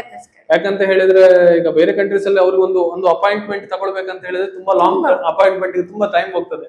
ಆದ್ರೆ ನಮ್ಮಲ್ಲಿ ಅಪಾಯಿಂಟ್ಮೆಂಟ್ ತಗೊಳ್ಬೇಕಂತ ಅವಶ್ಯಕತೆ ಇಲ್ಲ, ನಮ್ಮಲ್ಲಿ ಸರ್ವಿಸಸ್ ಗಳು ಸಿಗ್ತದೆ. ಅದ್ರ ಪ್ರಾಬ್ಲಮ್ ಏನಂತ ಹೇಳಿದ್ರೆ ಸರ್ವಿಸ್ ತಕೊಳ್ಳಿಕ್ಕೆ ಬರುವಂತ ಪೇರೆಂಟ್ಸ್ ಗಳು ತುಂಬಾ ಕಡಿಮೆ ಇರುವಂತದ್ದು. ದಟ್ಸ್ ಬಿಕಾಸ್ ಆಫ್ ಅವೇರ್ನೆಸ್ ಅಂತ ಹೇಳಿದ್ರೆ ಯಾವ ರೀತಿಯಲ್ಲೂ ತಪ್ಪಿಲ್ಲ ಅಂತ ಎಣಿಸ್ತೇನೆ. ಬೇರೆ ದೇಶದಲ್ಲಿ ಎಲ್ಲ ಈಗ ಡೆವಲಪ್ಮೆಂಟಲ್ ಪೀಡಿಯಾಟ್ರಿಷಿಯನ್ ಅವರಿಗೆ ಭೇಟಿ ಆಗ್ಬೇಕು ಅಂದ್ರೆ ಅವರು 6 ತಿಂಗಳಿಂದ 1.5 ವರ್ಷದವರೆಗೆ ವೇಟ್ ಮಾಡ್ಬೇಕು. ಹಾಗೆ ಇಲ್ಲ, ಇಲ್ಲಿ ನಾನಾದ್ರೆ ಇಲ್ಲಿ ವಾರಕ್ಕೆ 1 ದಿನ ಆದ್ರೂ ನಾನು ಇಲ್ಲಿ ಉಡುಪಿಯಲ್ಲಿ ಇರ್ತೇನೆ, ಮಂಗಳೂರಲ್ಲಿ ಎವ್ರಿ ಡೇ ಇದೆ. ಸೊ ಇಲ್ಲ ದೂರದ ಊರಾಯ್ತಂದ್ರೂ ಕೂಡ ಆನ್ಲೈನ್ ಅಲ್ಲಿ ಅವ್ರು ಯಾವಾಗ ಕನ್ಸಲ್ಟ್ ಮಾಡ್ಬೋದು. ಥೆರಪೀಸ್ ಮನೆ ಡೋರಿಗೆ ಅವೈಲೇಬಲ್ ಇದೆ. ಸೊ ಇಟ್ಸ್ ಓನ್ಲಿ ಪೇರೆಂಟ್ಸ್ ಅದನ್ನ ತೆಗೆದುಕೊಳ್ಬೇಕು. ಈಗ ಬೇರೆ ದೇಶದಿಂದ ಇಲ್ಲಿ ಬಂದು ಉಳ್ಕೊಳ್ತಿದ್ದಾರೆ, ಎಲ್ಲ ಬೇರೆ ಬೇರೆ ದೇಶದಿಂದ ನಮ್ಗೆ ಬಂದು ಉಳ್ಕೊಂಡು ತೆಗೆದುಕೊಂಡು ಹೋಗ್ತಾ ಇದ್ದಾರೆ. ಬಿಕಾಸ್ ಅಲ್ಲಿ ಅವರಿಗೆ ತಗೊಳ್ಳಿಕ್ಕೆ ಕಷ್ಟ. ಅದೇ ನೆಕ್ಸ್ಟ್ ನನ್ನದು ಅದೇ ನೆಕ್ಸ್ಟ್ ಇತ್ತು. ಅಂದ್ರೆ ಈಗ ನಿಮ್ಮದು ಇಲ್ಲಿ ಪ್ರೆಸೆಂಟ್ ಆಗಿ ಉಡುಪಿಯಲ್ಲಿ ಸೆಂಟರ್ ಇರುವಂತದ್ದು. ಇನ್ನು ಎಲ್ಲೆಲ್ಲಿ ಬ್ರಾಂಚಸ್ ಗಳಿದೆ ಮೇಡಮ್? ನಮ್ದು ಇಲ್ಲಿ ಇದೆ, ಮಂಗಳೂರಲ್ಲಿ ಬ್ರಾಂಚ್ ಇದೆ, ಮತ್ತೊಂದು ಬೆಳ್ತಂಗಡಿಯಲ್ಲಿ ಬ್ರಾಂಚ್ ಇದೆ, ಡೈರೆಕ್ಟ್ ಬ್ರಾಂಚಸ್. ಆನ್ಲೈನ್ ಥೆರಪೀಸ್ ಪ್ರತಿಯೊಂದು ಮನೆಗೂ ಕೂಡ ಸಿಗ್ಬಹುದು. ಅಷ್ಟರ ಮಟ್ಟಕ್ಕೆ ಎಲ್ಲಿ ಇಂಟರ್ನೆಟ್ ಇರ್ಬೇಕಷ್ಟೇ, ಅದು ಒಂದು ರಿಕ್ವೈರ್ಮೆಂಟ್ ಇದ್ರೆ ಅವರು ಮನೆಯಲ್ಲೇ ಕುತ್ಕೊಂಡು ಕೂಡ ತಗೊಳ್ಬಹುದು. ಅಂದ್ರೆ ಎಸ್ಪೆಷಲಿ ಮೇಜರ್ ಆಗಿರುವಂತದ್ದು ನಿಮ್ದು ಬೆಳ್ತಂಗಡಿ, ಉಡುಪಿ ಅಂಡ್ ಈಗ ಉಡುಪಿಯಲ್ಲಿ ನಿಮ್ದು ಇರುವಂತದ್ದು ಎಲ್ಲಿ ಅಂತ ಹೇಳ್ಬೋದಾ? ಉಡುಪಿಯಲ್ಲಿ ನಮ್ದು ಈ ಸಿಟಿ ಬಸ್ ಸ್ಟ್ಯಾಂಡ್ ಹತ್ರ ಹರ್ಷ ಮೆಗಾ ಸ್ಟೋರಿನ ಹಿಂದ್ಗಡೆ ಆಗುತ್ತೆ. RSB ವಿಂಡ್ಸರ್ ಅಂತ ಬಿಲ್ಡಿಂಗ್ ಇದೆ, ಅದರ ಫಸ್ಟ್ ಫ್ಲೋರಿನಲ್ಲಿ ಇದೆ ಕಲರವ ಸೆಂಟರ್ ಫಾರ್ ಚೈಲ್ಡ್ ಡೆವಲಪ್ಮೆಂಟ್ ಅಂತ. ಸೊ ಇಲ್ಲಿ ದಿನಕ್ಕೆ ಒಂದು ಅರೌಂಡ್ 250ರಿಂದ 300 ಮಕ್ಕಳಿಗೆ ಟ್ರೈನಿಂಗ್ ಸಿಗುತ್ತೆ. ಎಲ್ಲದೂ ಕೂಡ ಇಂಡಿವಿಜುವಲ್ ಟ್ರೈನಿಂಗ್. ಒಂದು ಮಗುವಿಗೆ ಒಬ್ರು ಥೆರಪಿಸ್ಟ್ ಅವರ ಇಂಡಿವಿಜುವಲ್ ರಿಕ್ವೈರ್ಮೆಂಟ್ ಅನ್ನ ನೋಡಿ ಅವರಿಗೆ ಬೇಕಾದಂತ ಇಂಡಿವಿಜುವಲೈಸ್ಡ್ ಪ್ಲಾನ್ ಅನ್ನ ಮಾಡಿ ಅದಕ್ಕೆ ಸರಿಯಾಗಿ ಥೆರಪಿ ಕೊಡುವಂಥದ್ದು. ಓಕೆ, ಅಂದ್ರೆ ಈಗ ನೀವು ಹೇಳಿದ್ರಿ ಅರೌಂಡ್ 250 to 300 ಮಕ್ಕಳು ಇಲ್ಲಿಗೆ ಬರ್ತಾ ಇದ್ದಾರೆ ಅಂತ ಹೇಳ್ಕೊಂಡು. ಸೊ ಇಲ್ಲಿ ಎಷ್ಟು ಈಗ ಸ್ಟಾಫ್ಸ್ ಆಗಿರ್ಬೋದು, ಥೆರಪಿಸ್ಟ್ ಗಳಾಗಿರ್ಬೋದು, ಎಷ್ಟು ಜನ ಇದ್ದಾರೆ ಮೇಡಮ್? ಅರೌಂಡ್ ಒಂದು 30ರಿಂದ 35 ಜನ ಇದ್ದಾರೆ ಥೆರಪಿಸ್ಟ್ ಗಳಿದ್ದಾರೆ. Okay okay. ಸೊ ಬೇರೆ ಬೇರೆ ಎಲ್ಲ ಡಿಪಾರ್ಟ್ಮೆಂಟ್ ಅಲ್ಲಿ ಟೋಟಲ್ ಅರೌಂಡ್ 35 ಥೆರಪಿಸ್ಟ್ ಗಳಿದ್ದಾರೆ. ಸೊ ಒಂದು ಮಗುವಿಗೆ ಸಿಂಗಲ್ ಆಗಿ ಸಿಗುವಂತಹ ಸರ್ವಿಸ್ ಗಳೇ ಜಾಸ್ತಿ ಆಗಿರುತ್ತೆ. ಎಲ್ಲದೂ ಕೂಡ ಒಂದರಿಂದ ಒಬ್ಬರು ಇರುವುದರಿಂದ ಸ್ವಲ್ಪ ಹೆಚ್ಚು ಜನ ಬೇಕಾಗುತ್ತೆ. ಓಕೆ. ಸೊ ಇನ್ನೊಂದು ಕೇಳಲಿಕ್ಕಿರುವಂತದ್ದು ಮೇಡಮ್, ಈಗ ಇದ್ರದ್ದು ಅವೇರ್ನೆಸ್ ಎಷ್ಟು ಇಂಪಾರ್ಟೆಂಟ್ ಆಗಿರುವಂತದ್ದು ಅಂದ್ರೆ ಈಗ ಈ ಅರ್ಲಿ ಐಡೆಂಟಿಫಿಕೇಶನ್ಸ್ ಆಗಿರ್ಬೋದು, ನೀವು ಈಗ ಪೇರೆಂಟ್ಸ್ ಆಗಿರ್ಬೋದು, ಇಂತಹ ಥೆರಪಿ ಸೆಂಟರ್ಸ್ ನ ಎಷ್ಟು ಅಗತ್ಯತೆಗಳಿದೆ ಮೇಡಮ್? ಇದು ನೀವು ನೋಡಿದ್ರೆ ಪ್ರತಿಯೊಂದು ಊರಿನಲ್ಲೂ ಕೂಡ ಇರುವ ಅವಶ್ಯಕತೆ ಇದೆ. ಯಾಕಂತಂದ್ರೆ ಮಕ್ಕಳ ಬೆಳವಣಿಗೆಯಲ್ಲಿ ತೊಂದರೆಗಳು ಕಾಣೋದು ನಾವು ತುಂಬಾ ಕಾಮನ್. ಸೊ ಅರೌಂಡ್ ಒಂದು 100ರಲ್ಲಿ ಒಂದು 9ರಿಂದ 10 ಮಕ್ಕಳಿಗಾದ್ರೂ ಈ ತೊಂದರೆ ಇರ್ತದೆ. ಸೊ ತುಂಬಾ ಕಾಮನ್ ಇರೋದ್ರಿಂದ ಈಗ ಪ್ರತಿಯೊಂದು ಕ್ಲಾಸ್ ಅಲ್ಲಿ ಒಂದು ಮಗುವಿಗಾದ್ರೂ ತೊಂದರೆ ಇರುತ್ತೆ. ಅಟೆನ್ಷನ್ ಡೆಫಿಸಿಟ್, ಹೈಪರ್ ಆಕ್ಟಿವಿಟಿ ಇರಬಹುದು, ಓದಿನಲ್ಲಿ ತೊಂದರೆ ಇರಬಹುದು, ಅಥವಾ ಮಾತಿನಲ್ಲಿ ಈಗ ಸ್ಟಾಮರಿಂಗ್ ಅಂತ ಹೇಳ್ತೇವೆ, ಟಿಕ್ಸ್ ಅಂತ ಹೇಳ್ತೇವೆ, ಪದೇ ಪದೇ ಮೂವ್ಮೆಂಟ್ ಮಾಡುವಂತದ್ದು. ಸೊ ಇದೆಲ್ಲದೂ ಕೂಡ ನೋಡಿದ್ರೆ ತುಂಬಾ ಜನ ಮಕ್ಕಳಿಗೆ ಪ್ರಾಬ್ಲಮ್ ಇರುತ್ತೆ. ಸೊ ಆ ರೀತಿ ಪ್ರತಿಯೊಂದು ಮಗುವಿಗೂ ಸರ್ವಿಸ್ ಕೊಡೋದಿಕ್ಕೆ ಆದ್ರೆ ಪ್ರತಿಯೊಂದು ಊರಿನಲ್ಲಿಯೂ ಇದ್ರ ಅವಶ್ಯಕತೆ ಇದೆ. ಕರೆಕ್ಟ್. ಸೊ ಕೊನೆಯದಾಗಿ ನಮ್ಮ ಪೇರೆಂಟ್ಸ್ ಗೆ ಏನಾದ್ರು ಹೇಳಲಿಕ್ಕೆ ಇಷ್ಟಪಡ್ತೀರಾ ಮೇಡಮ್? ಮೊಟ್ಟ ಮೊದಲ ನಾ ಹೇಳೋದು ಅಂತ ಅಂದ್ರೆ ಅವರಿಗೆ ಒಂದು ಅವೇರ್ನೆಸ್ ಇರಬೇಕು. ನಮ್ಮ ಮಗುವಿಗೆ ಏನೋ ಒಂದು ತೊಂದರೆ ಉಂಟು ಅಂತ ಅಂದ್ರೆ ಅದಕ್ಕೆ ವೇಟ್ ಮಾಡದೆ ಅದನ್ನ ಎಕ್ಸೆಪ್ಟ್ ಮಾಡ್ಕೊಂಡು, ಆಯ್ತು ನನ್ನ ಮಗುವಿಗೆ ಏನೋ ಒಂದು ತೊಂದರೆ ಇದೆ, ಅದನ್ನ ಸರಿ ಮಾಡ್ಕೊಳ್ಳೋದಕ್ಕೆ ಅಂತ ಅವರು ಮುಂದೆ ಬಂದು ಅದಕ್ಕೆ ಸರಿಯಾಗಿ ಟ್ರೀಟ್ಮೆಂಟ್ ತಗೊಳ್ಬೇಕು. ಸೊ ಟ್ರೀಟ್ಮೆಂಟಿಗೆ ಯಾವುದೇ ಒಂದು ಕಾರಣ ಅಡ್ಡಿ ಆಗಬಾರ್ದು. ಡಿಸ್ಟೆನ್ಸ್ ಆಯ್ತು ಅನ್ನೋದಾಗ್ಲಿ ಅಥವಾ ಯಾವುದೇ ಬೇರೆ ಕಾರಣ ಆಗ್ಲಿ ಇರಬಾರ್ದು. ತಂದೆ ತಾಯಂದಿರು ಏನಾದ್ರೂ ಒಂದು ಸ್ಟೆಪ್ ತಗೊಂಡ್ರೆ ನಾವು ಒಂದು 10 ಸ್ಟೆಪ್ ತಗೊಂಡ್ರೆ ಹೆಲ್ಪ್ ಮಾಡ್ಲಿಕ್ಕೆ ರೆಡಿ ಇರ್ತೇವೆ. ಸೊ ಆ ಮಗು ಒಂದು ಒಳ್ಳೇದಾದ್ರೆ ಅವರ ಪೂರ್ತಿ ಫ್ಯೂಚರ್ ತುಂಬಾ ಚೆನ್ನಾಗೇ ಆಗುತ್ತೆ. So awareness and acceptance is very important. Acceptance ಇದ್ದು ಅವರು ಬರೋದಕ್ಕೆ ರೆಡಿ ಆದ್ರೆ ನಾವು ಹೇಗೋ ಹೆಲ್ಪ್ ಮಾಡ್ಬೋದು. ಕರೆಕ್ಟ್. ಅದೊಂದು ಬರ್ಲಿಕ್ಕೆ ಬೇಕಾಗಿರುವಂತದ್ದು. ಯಾಕಂದ್ರೆ ನಾವೀಗ ನೋಡ್ತೇವೆ ಹಲವಾರು ಪೇರೆಂಟ್ಸ್ ಗಳು ಏನ್ ಮಾಡ್ತಾರೆ ಅಂತ ಹೇಳಿದ್ರೆ, ಮಕ್ಕಳಿಗೆ ಏನೋ ಒಂದು ಡೆವಲಪ್ಮೆಂಟಲ್ ಸಮಸ್ಯೆ ಇದೆ ಅಂತ ಹೇಳಿ ಆಸ್ ಎ ಪೇರೆಂಟ್ ಆಗಿ ಅವ್ರಿಗೆ ಗೊತ್ತಾಗಿರ್ತದೆ, ಆದ್ರೆ ಅದನ್ನ ಅಕ್ಸೆಪ್ಟ್ ಮಾಡಿಕೊಂಡು ಅವರು ಇಂತಹ ಒಂದು ಸಂಸ್ಥೆಗೆ ಕರ್ಕೊಂಡು ಬರುವಂತದ್ದಾಗಿರ್ಬೋದು, ಇಲ್ಲ ಒಂದು ಸ್ಪೆಷಲ್ ಸ್ಕೂಲಿಗೆ ಕರ್ಕೊಂಡು ಹೋಗುವಂತದ್ದಾಗಿರ್ಬೋದು, ಇಲ್ಲ ಎನಿ ಡಾಕ್ಟರ್ಸ್ ಹತ್ರ ಹೋಗಿ ಇಲ್ಲ ಥೆರಪಿಸ್ಟ್ ಹತ್ರ ಹೋಗುವಂತದ್ದಾಗಿರ್ಬೋದು, ಅದು ತುಂಬಾ ಕಡಿಮೆ ಇದೆ.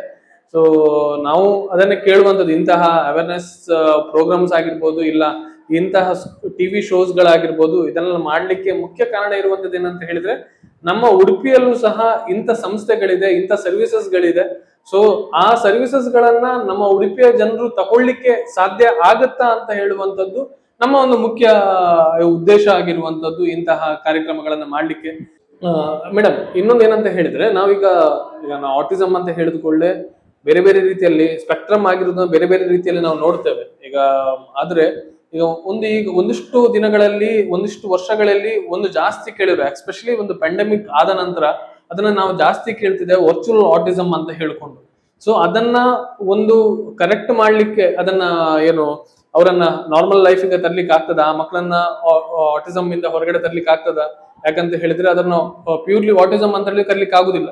ಸೊ ವರ್ಚುವಲ್ ಆಟಿಸಮ್ ಅಂತ ಹೇಳಿ ಕರಿತೇವೆ. ಸೊ ಆ ವರ್ಚುವಲ್ ಆಟಿಸಮ್ ಬಗ್ಗೆ ಈವನ್ ಅದನ್ನ ನಿಮ್ಮಲ್ಲಿ ಹೇಗೆ ಸರ್ವಿಸ್ ಗಳನ್ನು ಕೊಡ್ತಾ ಇದ್ದೀರಿ? ಸೊ ಆ ವರ್ಚುವಲ್ ಆಟಿಸಮ್ ಬಗ್ಗೆನೂ ಅದನ್ನ ಒಂಚೂರು ಪಾಯಿಂಟ್ ಆಗಿ ಹೇಳಿದ್ರೆ ಅಂತ ಹೇಳಿದ್ರೆ it will be much better ಅಂತ. ಈಗ ಮೇನ್ ಅಂತಂದ್ರೆ ಆಟಿಸಮ್ ಅಂತಂದ್ರೆ ಎಲ್ಲ ಲಕ್ಷಣಗಳಿರುವಂತದ್ದು, ಸ್ಪೀಚ್ ಡಿಲೇ ಇರಬಹುದು, ಸೋಷಿಯಲ್ ಸ್ಕಿಲ್ಸ್ ಪುವರ್ ಇರುವಂತದ್ದು, ರಿಪಿಟೇಟಿವ್ ಬಿಹೇವಿಯರ್ಸ್ ಇರುವಂತದ್ದು. ಸೊ ಯೂಶುವಲಿ ಏನಾಗುತ್ತೆ ಅಂತಂದ್ರೆ, ಈ ಕೆಲವೊಂದು ತುಂಬಾ ಲ್ಯಾಕ್ ಆಫ್ ಸ್ಟಿಮ್ಯುಲೇಷನ್ ಅಥವಾ ಟಿವಿ ಸ್ಕ್ರೀನ್ ತುಂಬಾ ಹೆಚ್ಚು ಕೊಟ್ಟಿರೋದ್ರಿಂದ ಕೆಲವೊಂದು ಸರಿ ಈ ಆಟಿಸಮ್ ನ ಲಕ್ಷಣಗಳ ತರ ಕಾಣುವಂತದ್ದಿರುತ್ತೆ. So which is like a virtual autism, it's not a real one.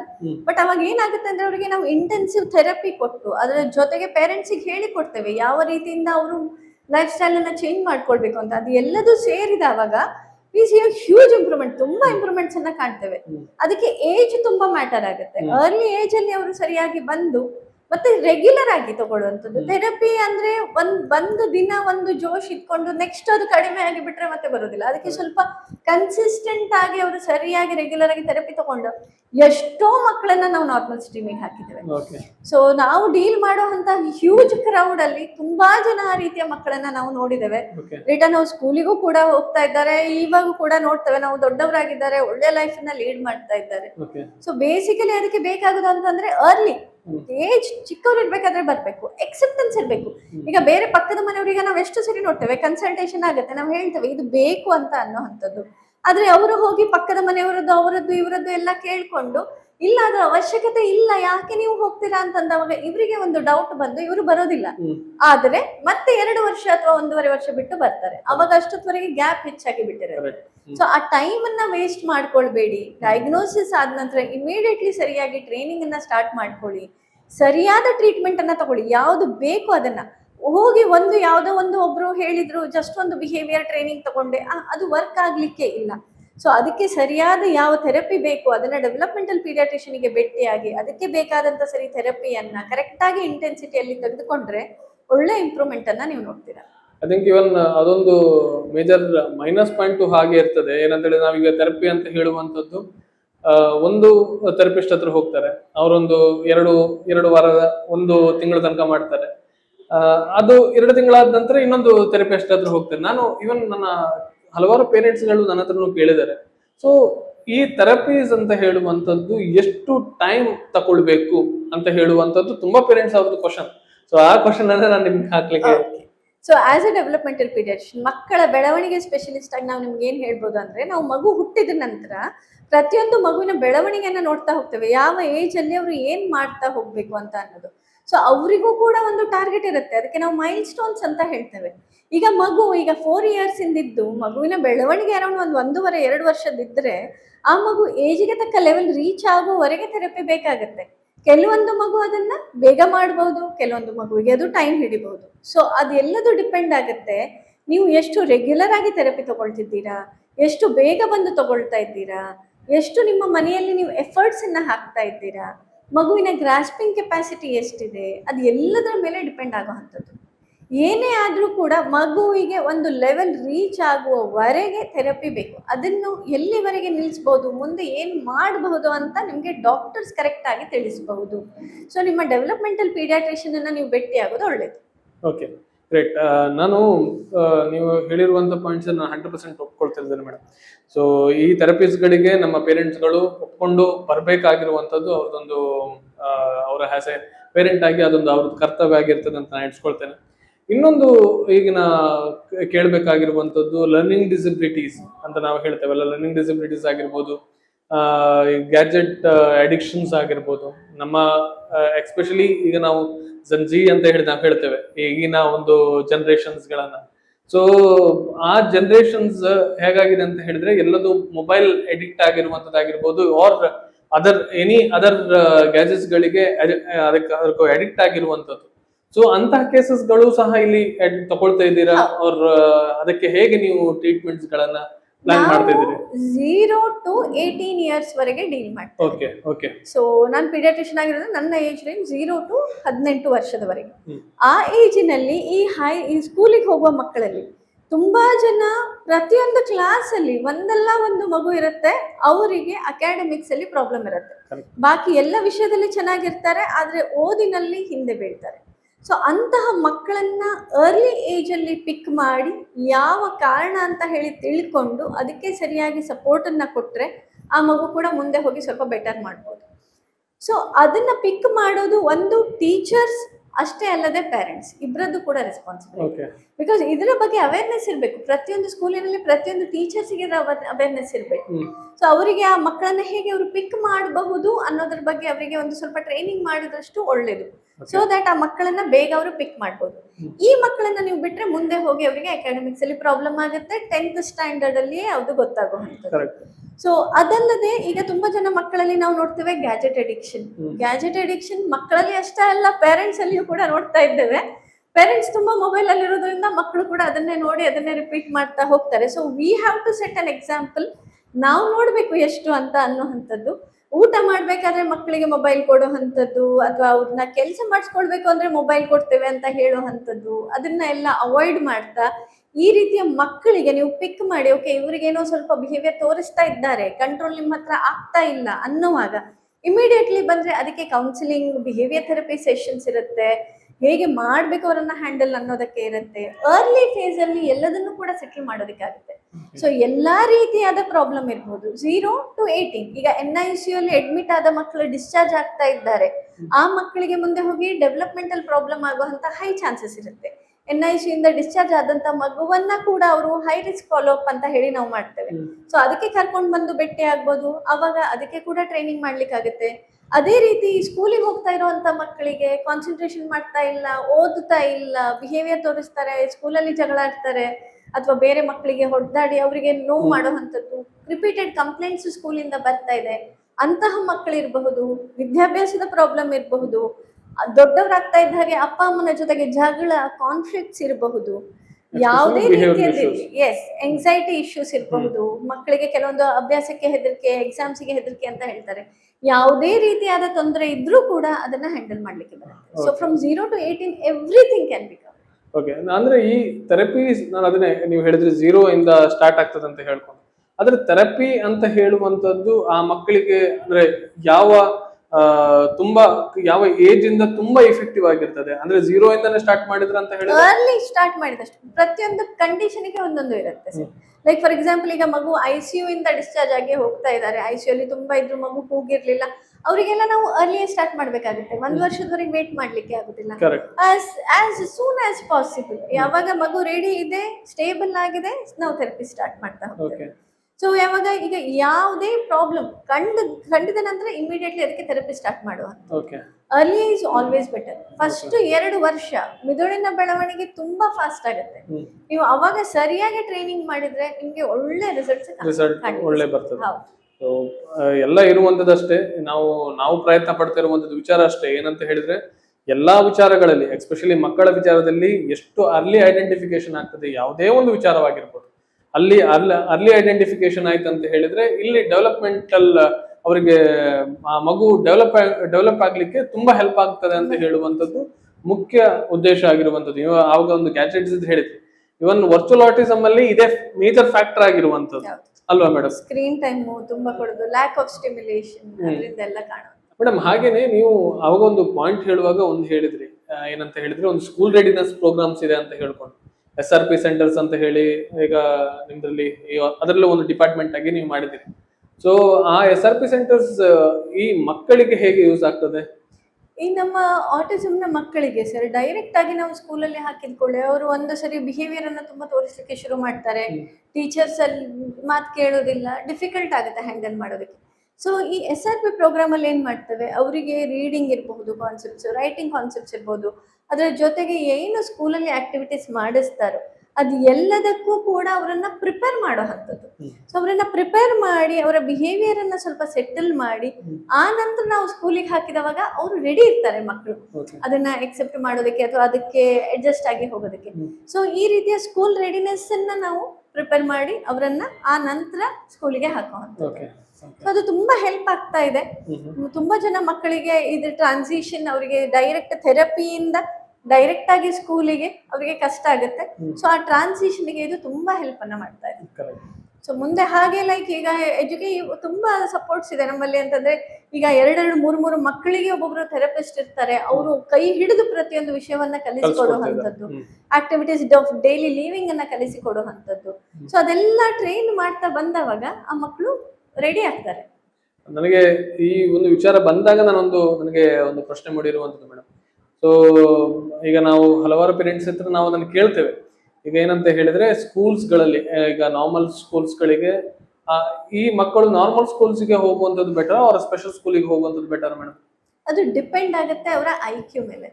So ನಾವು ಎಷ್ಟೋ ಜನ ಆಟಿಸಂ ಮಕ್ಕಳನ್ನ ನೋಡಿದ್ದೇವೆ. ಅವರು ನಾರ್ಮಲ್ ಸ್ಟ್ರೀಮ್ ಅಲ್ಲಿ ಏನು ಇವನ್ IIT ಮಾಡ್ತಿರುವಂತವ್ರು ನಮ್ಗೆ ಗೊತ್ತು, ಅಂದ್ರೆ ಇಷ್ಟು ಲಾಂಗ್ ಜರ್ನಿಯಲ್ಲಿ.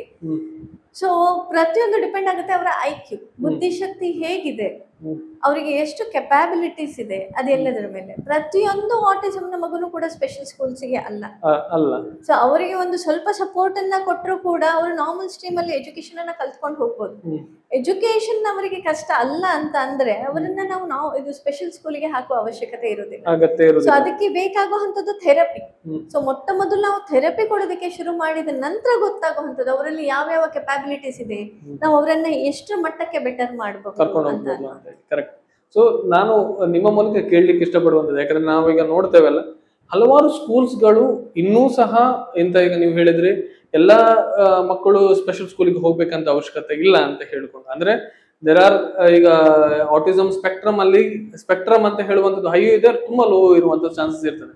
ಸೊ ಅಂತ ಲೋ ಇರುವಂತಹ ಮಕ್ಕಳಿಗೆ ಕರೆಕ್ಟ್ ಆಗಿರುವಂತಹ ಒಂದು ಫೆಸಿಲಿಟಿ ಸಿಕ್ತಂತ, ಕರೆಕ್ಟ್ ಆಗಿರುವಂತಹ ಸ್ಕೂಲ್ ಸಿಕ್ತಂತ ಹೇಳಿದ್ರೆ it will be much better. ಆದ್ರೆ ಪ್ರಾಬ್ಲಮ್ ಏನಂತ ಹೇಳಿದ್ರೆ, ಉಡುಪಿ ಅಂತಹ ಸಿಟಿಯಲ್ಲಿ ಹಲವಾರು ಸ್ಕೂಲ್ಸ್ ಇರುವಂತಹ ಇದರ ಸಿಟಿಯಲ್ಲಿ ಇನ್ನೂ ಸಹ ಐ ಥಿಂಕ್ ಒಂದು 3-4 ಸ್ಕೂಲ್ಗಳು, ಅದೇ ಐ ಥಿಂಕ್ 3-4 ಸ್ಕೂಲ್ಗಳಂತ ಮಾತ್ರ ಇಂತಹ ವಿಶೇಷ ಮಕ್ಕಳನ್ನ, ಎಸ್ಪೆಷಲಿ ಆಟಿಸಮ್ ಮಕ್ಕಳನ್ನ ತಗೊಳ್ಳಿಕ್ಕೆ ಮುಂದೆ ಬರ್ತಿದ್ದಾರೆ. ಇನ್ನು ಹಲವಾರು ಸ್ಕೂಲ್ಸ್ಗಳು ತಗೊಳ್ಳಿಕ್ಕೆ ಮುಂದೆ ಬರ್ತಾ ಇಲ್ಲ. ಆ ಸ್ಕೂಲ್ಸ್ ಗಳಿಗೆ ನೀವೇನಾದ್ರೂ ಹೇಳಲಿಕ್ಕೆ ಇಷ್ಟಪಡ್ತೀರಾ? ನಾನ್ ಹೇಳೋದಷ್ಟೇ, ಒಂದು ನಮ್ಮೆಲ್ಲರ ಕರ್ತವ್ಯ, ಸ್ಕೂಲ್ ಒಂದೇ ಅಲ್ಲ ಎಲ್ಲರದು ನಮ್ಮ ಕರ್ತವ್ಯ ಅಂದ್ರೆ ಇದ್ರ ಬಗ್ಗೆ ಅವೇರ್ನೆಸ್ ಕ್ರಿಯೇಟ್ ಮಾಡ್ಬೇಕು. ಕರೆಕ್ಟ್. ಇದಕ್ಕೆ ಒಂದು ಟ್ಯಾಗು ಇದೆ ಅಂತಂದ್ರೆ ಆಟಿಸಮ್ ಅಂತಂದ್ರೆ ಒಂದು ಆ ರೀತಿ ಅಲ್ಲ. Autism is going to be very common. ಇವಾಗ ನೀವು ನೋಡಿದ್ರೆ 10 ವರ್ಷದ ಹಿಂದೆ ಈಗ ನೋಡಿದ್ರೆ ಈಗ ನೀವು ತುಂಬಾ ಜನ ಮಕ್ಕಳನ್ನ ನೋಡ್ತಾ ಇದ್ದೀರಿ. ಆಸ್ ಎ ಡಾಕ್ಟರ್ ನಾನು ದಿನ ಎಷ್ಟೋ ಹೊಸ ಮಕ್ಕಳನ್ನ ಆಟಿಸಮ್ಗೆ ಡಯಾಗ್ನೋಸಿಸ್ ಮಾಡ್ತಾ ಇದ್ದೇವೆ. ಅಷ್ಟು ಜನ ಮಕ್ಕಳಲ್ಲಿ ಈ ತೊಂದರೆಗಳು ಕಾಣ್ತಾ ಇದೆ. ಸೊ ಹಾಗಿರುವಾಗ ದ ಫಸ್ಟ್ ಸ್ಟೆಪ್ ಅಂತಂದ್ರೆ ನಮ್ದೆಲ್ಲರದು ಕರ್ತವ್ಯ ಅದಕ್ಕೆ ಅವೇರ್ನೆಸ್ ಕ್ರಿಯೇಟ್ ಮಾಡೋದು. ಪ್ರತಿಯೊಂದು ಸ್ಕೂಲ್ ಡೋರ್ ಕೂಡ ಓಪನ್ ಆಗ್ಬೇಕು ಟ್ರೈನಿಂಗ್ ಸೆಷನ್ಸ್ಗೆ. ಫಸ್ಟ್ ಟ್ರೈನಿಂಗ್ ಆಗ್ಬೇಕು ಪ್ರತಿ ಸ್ಕೂಲಲ್ಲಿ. ಈ ಆಟಿಸಮ್ ಅಂದ್ರೆ ಏನು, ಟೀಚರ್ಸ್ ಆ ಮಕ್ಕಳನ್ನ ಹೇಗೆ ಹ್ಯಾಂಡಲ್ ಮಾಡ್ಬೋದು ಅಥವಾ ಹೇಗೆ ಪಿಕಪ್ ಮಾಡ್ಬೋದು ಅನ್ನೋದು. ಅದರ ನಂತರ ಬರುತ್ತೆ ಅವರ acceptance towards those kids and ಅವರ ಅಡ್ಮಿಷನ್ಸ್ ಅನ್ನ. ಸೊ ಈಗ ನಾನು ಹೇಳೋದೇನು ಅಂತ ಅಂದ್ರೆ ಪ್ರತಿಯೊಂದು ಸ್ಕೂಲಲ್ಲಿಯೂ ಕೂಡ ಒಂದು ಟೀಚರ್ ಟ್ರೈನಿಂಗ್ ಪ್ರೋಗ್ರಾಮ್, ಒಂದು ಪೇರೆಂಟ್ ಅವೇರ್ನೆಸ್ ಸೆಷನ್ಸ್ ಒಂದನ್ನ ಅವರು ಕೂಡ ಇನ್ಕ್ಲೂಡ್ ಮಾಡಿದ್ರು ಕೂಡ ಇದು ಇನ್ನು next 5 years down the line ಇದರಲ್ಲಿ ತುಂಬಾ ಚೇಂಜಸ್ ಅನ್ನ ನೀವು ನೋಡ್ತೀರಾ. 100%. ಯಾಕಂತ ಹೇಳಿದ್ರೆ ಫಸ್ಟ್ ಒಂದು principals, teachers they have to open the doors. ಒಂದು ಡೋರ್ ಓಪನ್ ಮಾಡಿ ನೀವು ಒಂದು ಅವೇರ್ನೆಸ್ ಅನ್ನ ಕ್ರಿಯೇಟ್ ಮಾಡಿ. ಅದು ನಿಮ್ಗೆ ತುಂಬಾ, ನಿಮ್ಗೆ ಅಷ್ಟೇ ಅಲ್ಲ, ನೀವು ಹ್ಯಾಂಡಲ್ ಮಾಡ್ತಿರೋ ಪೇರೆಂಟ್ಸಿಗೂ ಎಷ್ಟೋ ಹೆಲ್ಪ್ ಆಗುತ್ತೆ. ಬಿಕಾಸ್ ನೀವು ಹೇಳ್ತೀರಾ ಇಲ್ಲ ನಿಮ್ಮ ಮಕ್ಕಳು ಕೇಳ್ತಾ ಇಲ್ಲ ಅಂತ ಅಂದ್ರೆ ಪೇರೆಂಟ್ಸ್ ಅನ್ಕೊಳ್ತಾರೆ ಇಲ್ಲ ನಾವು ಕಳಿಸ್ತಿರೋದೇ ಸ್ಕೂಲಿಗೆ ಅದಕ್ಕೆ ಅಂತ.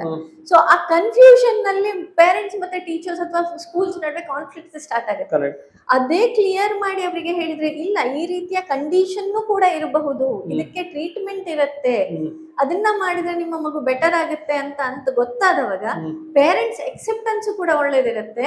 ಅವಾಗ ಟೀಚರ್ಸ್ಗೆ ಅದನ್ನ ರಿಸಲ್ಟ್ ತೋರ್ಸೋದಕ್ಕೂ ಕೂಡ ಬೆಟರ್ ಆಗುತ್ತೆ. ಕರೆಕ್ಟ್. ಇವನ್ ಒಂದು ಸರ್ಪ್ರೈಸಿಂಗ್ ಫ್ಯಾಕ್ಟ್ ಏನಂತ ಹೇಳಿದ್ರೆ, ನಾವು ಅದನ್ನ ನಿನ್ನೆ ಅದು ಜಸ್ಟ್ ಮಾತಾಡುವಾಗ ಬಂದಿರುವಂತದ್ದು. ಫಸ್ಟ್ ಹೇಗಿತ್ತು ಅಂತ ಹೇಳಿದ್ರೆ 100ಕ್ಕೆ 8ರಿಂದ 9 ಮಕ್ಕಳಿಗೆ ಆಟಿಸಮ್ ಅಂತ ಹೇಳಿ ಡಯಾಗ್ನೋಸ್ ಆಗ್ತಿದೆ ಅಂತ ಹೇಳಿದ್ರೆ, ಈಗ 100ಕ್ಕೆ 60 ಮಕ್ಕಳಷ್ಟು ತನಕ ಡಯಾಗ್ನೋಸ್ ಆಗ್ತಾ ಇದೆ ಅಂತ ಹೇಳ್ಕೊಂಡು ಸರ್ಟನ್ ಈಗ ಒಂದು ರಿಸರ್ಚ್ ಅಲ್ಲಿ ಬರ್ತಾ ಇದೆ ಅಂತ ಹೇಳಿ ಹೇಳಿದ್ರು. ಸೊ ನೀವು ಹೇಳಿದಾಗೇನೆ ಡೌನ್ ದ ಲೈನ್ ಏನಂದ್ರೆ 5 years ನಲ್ಲಿ ಈ ಫ್ಯಾಕ್ಟರ್ಸ್ ಗಳನ್ನ ನಮ್ಮ ವಿದ್ಯಾಸಂಸ್ಥೆಗಳು ನಾವು ಸ್ಕೂಲ್ಸ್ ಗಳು ಆಗಿರ್ಬೋದು, ಆ ಸ್ಕೂಲ್ಸ್ ಗಳಲ್ಲಿ ಇಂತಹ ಟ್ರೈನಿಂಗ್ ಪ್ರೋಗ್ರಾಮ್ಸ್ ಗಳನ್ನ ಒಂದು ಮಾಡಿಕೊಂಡು ಇವನ್ ಅವರು ಸಹ ಈ ಮುಂದಿನ ಈ ಮಕ್ಕಳಿಗೆ ಅವರು ಒಂದು ವೇದಿಕೆಯನ್ನ ಕಲ್ಪಿಸುವುದು ಅಂತದ್ದು ತುಂಬಾ ಒಳ್ಳೇದು ಅಂತ ಹೇಳುವಂತ ನಮ್ಮ ಭಾವನೆ ಇರುವಂತದ್ದು. ಸೊ ಇಷ್ಟು ಕಾಲ ಹಲವಾರು ವಿಚಾರ ಸ್ಕೂಲಿಗಾಗ್ಲಿ ಯಾವುದೇ ಸ್ಕೂಲಿಗೆ, ಈಗ ಉಡುಪಿ ಅಥವಾ ಕುಂದಾಪುರ ಯಾವುದೇ ಸ್ಕೂಲ್, ಕೆಲವೊಂದು ಸ್ಕೂಲಲ್ಲಿ ಹೋಗಿ ನಾವು ಆಲ್ರೆಡಿ ಮಾಡಿದ್ದೇವೆ teacher training programme, parent training programme ಎಲ್ಲ. ಯಾವುದೇ ಸ್ಕೂಲಿಗೂ ಕೂಡ ಆ ರೀತಿಯದ್ದು ಏನಾದ್ರೂ ಇದೆ ಅಂತಂದ್ರೆ ಅವರು ನಮ್ಗೆ ಒಂದು ಅಪ್ರೋಚ್ ಮಾಡಿದ್ರು ಕೂಡ ಆಗುತ್ತೆ. ಸೊ ಅದಕ್ಕೆ ನಾವು ಟೈಮ್ ಫಿಕ್ಸ್ ಮಾಡಿ ಅಲ್ಲಿ ಹೋಗಿ ಟೀಚರ್ಗೆ ಟ್ರೈನಿಂಗ್ ಮಾಡಿ ಬರ್ಬೋದು. ಓಕೆ, 100%. ಇವನ್ ನಿಮ್ಮ ಜೊತೆ ನಾವು ಕೈ ಜೋಡಿಸ್ಕೊಳ್ತೇವೆ ಅಂತ ಹೇಳುವಂತದ್ದು ನಾವು ಹೇಳಲಿಕ್ಕೆ ಇಷ್ಟಪಡುವಂತದ್ದು. ಆಲ್ರೆಡಿ ಆಟಿಸಂ ಸೊಸೈಟಿ ಅಂತ ಹೇಳುವಂತದ್ದು ಕಂಟಿನ್ಯೂಸ್ ಆಗಿ ಇವನ್ ನೀವು ಸಹ ನಮ್ಮ ಜೊತೆ ಕೈ ಜೋಡಿಸ್ಕೊಂಡಿದ್ದೀರಿ ಅಂತ ಹೇಳಿ ತುಂಬಾ ಖುಷಿ ಪಡ್ತಾನೆ. ಸೊ ಇವನ್ ಇಷ್ಟು ಹೊತ್ತು ಹಲವಾರು ವಿಚಾರಗಳನ್ನ ನಾವು ಮಾತಾಡಿದ್ದೇವೆ. ನಿಮ್ಮ ಸಂಸ್ಥೆಯ ಬಗ್ಗೆನೂ ಹೇಳಿದ್ರಿ, ಅದು ಅಲ್ಲದೆ ಏನು ಈ ಸಂಸ್ಥೆಯಲ್ಲಿ ಸಿಗುವಂತ ಫೆಸಿಲಿಟೀಸ್ ಗಳೇನು ಅಂತ ಹೇಳುವಂತದ್ದು ಹೇಳಿದಿರಿ. ಮತ್ತೆ ಈ ಫೆಸಿಲಿಟಿಯಿಂದ ಏನು ನಮ್ಮ ಮಕ್ಕಳಿಗೆ ಇಂಪಾರ್ಟೆಂಟ್ ಸಿಗ್ತದೆ ಮತ್ತೆ ಏನ್ ಡೆವಲಪ್ಮೆಂಟ್ ಆಗ್ತದೆ ಅಂತ ಹೇಳುವಂತದ್ದು ವಿಚಾರಗಳನ್ನ ನೀವು ಹೇಳಿದಿರಿ ಮೇಡಮ್. ನಮ್ಮ ಎಸ್ಪೆಷಲಿ ನಮ್ಮ ಆಟಿಸಂ ಕಡೆಯಿಂದ ಆಗಿರ್ಬೋದು, ಯು ಚಾನಲ್ ಕಡೆಯಿಂದ ಆಗಿರ್ಬೋದು ಹೃದಯಪೂರ್ವಕವಾಗಿ ಧನ್ಯವಾದಗಳನ್ನ ಹೇಳಲಿಕ್ಕೆ ಇಷ್ಟಪಡ್ತೀನಿ. Thank you. ನೀವು ತುಂಬಾ ಒಳ್ಳೆಯ ಕೆಲಸ ಮಾಡ್ತಾ ಇದ್ದೀರಾ. ಇಷ್ಟು ಅಂದ್ರೆ ಈ ಮಕ್ಕಳಿಗೆ ಬೇಕಾಗೋದೇ ಇದು ಅವೇರ್ನೆಸ್ ಮತ್ತೆ ಇದರ ಬಗ್ಗೆ ಸಪೋರ್ಟ್. ಅದನ್ನ ನಾನು ಈಗ ಲಾಸ್ಟ್ ಎಷ್ಟು ಐ ಥಿಂಕ್ 2-3 years ಇಂದ ನಿಮ್ ಜೊತೆಗೆ ಅಸೋಸಿಯೇಷನ್ ಐ ಆಮ್ ಸೀಯಿಂಗ್ ತುಂಬಾ ಎಫರ್ಟ್ಸ್ ಆಗ್ತಾ ಇದ್ದೀರಾ. ಟು ಬಿ ಫ್ರಾಂಕ್, ಎಲ್ಲ ಬೇರೆ ಡಿಸ್ಟ್ರಿಕ್ಟ್ಸ್ ಅನ್ನ ನೋಡಿದ್ರೆ ನಿಮ್ಮ ಕಡೆಯಿಂದ ತುಂಬಾ ಎಫರ್ಟ್ಸ್ ಒಳ್ಳೆದಾಗೆ ಆಗ್ತಾ ಇದೆ. I hope it continues. Thank you so much. Thank you so much. ವೀಕ್ಷಕರೇ, ನಾವು ಕಾರ್ಯಕ್ರಮದ ಕೊನೆಯ ಹಂತದಲ್ಲಿದ್ದೇವೆ. ಇಷ್ಟೊತ್ತುಗಳ ಕಾಲ ನಮ್ಮ ಡಾಕ್ಟರ್ ಶಿಲ್ಪಾ ಹೆಗ್ಡೆ ಅವರು ಕಲವರ ಸಂಸ್ಥೆಯಿಂದ ಹಲವಾರು ವಿಚಾರಗಳನ್ನು ಹೇಳಿದ್ದಾರೆ. ಏನೇನು ಈ ಸಂಸ್ಥೆಯಿಂದ ಉಪಯೋಗ ತಗೊಳ್ತಾ ಇದ್ದಾರೆ ಮತ್ತೆ ಏನೆಲ್ಲ ವ್ಯವಸ್ಥೆಗಳನ್ನ ಇಲ್ಲಿ ಕೊಡ್ತಾ ಇದ್ದಾರೆ ಅಂತ ಹೇಳುವಂಥದ್ದನ್ನು ಮೇಡಮ್ ಅವರು ಹೇಳಿದ್ದಾರೆ. ನಾನು ಈ ಪ್ರೋಗ್ರಾಮ್ ನಿಮ್ಗೆ ಹೆಲ್ಪ್ಫುಲ್ ಆಗಿದೆ ಅಂತ ನಾನು ಎಣಿಸ್ಕೊಳ್ತೇನೆ. ಇನ್ನೊಂದು ಸಂಚಿಕೆಯಲ್ಲಿ ಇನ್ನೊಂದು ಸಂಸ್ಥೆಯ ಜೊತೆ ನಾನು ಸೇರ್ಕೊಳ್ತೇನೆ ಅಂತ ಹೇಳ್ತಾ ಈ ಕಾರ್ಯಕ್ರಮವನ್ನ ಮುಗಿಸ್ತಾ ಇದ್ದೇನೆ. ಧನ್ಯವಾದಗಳು.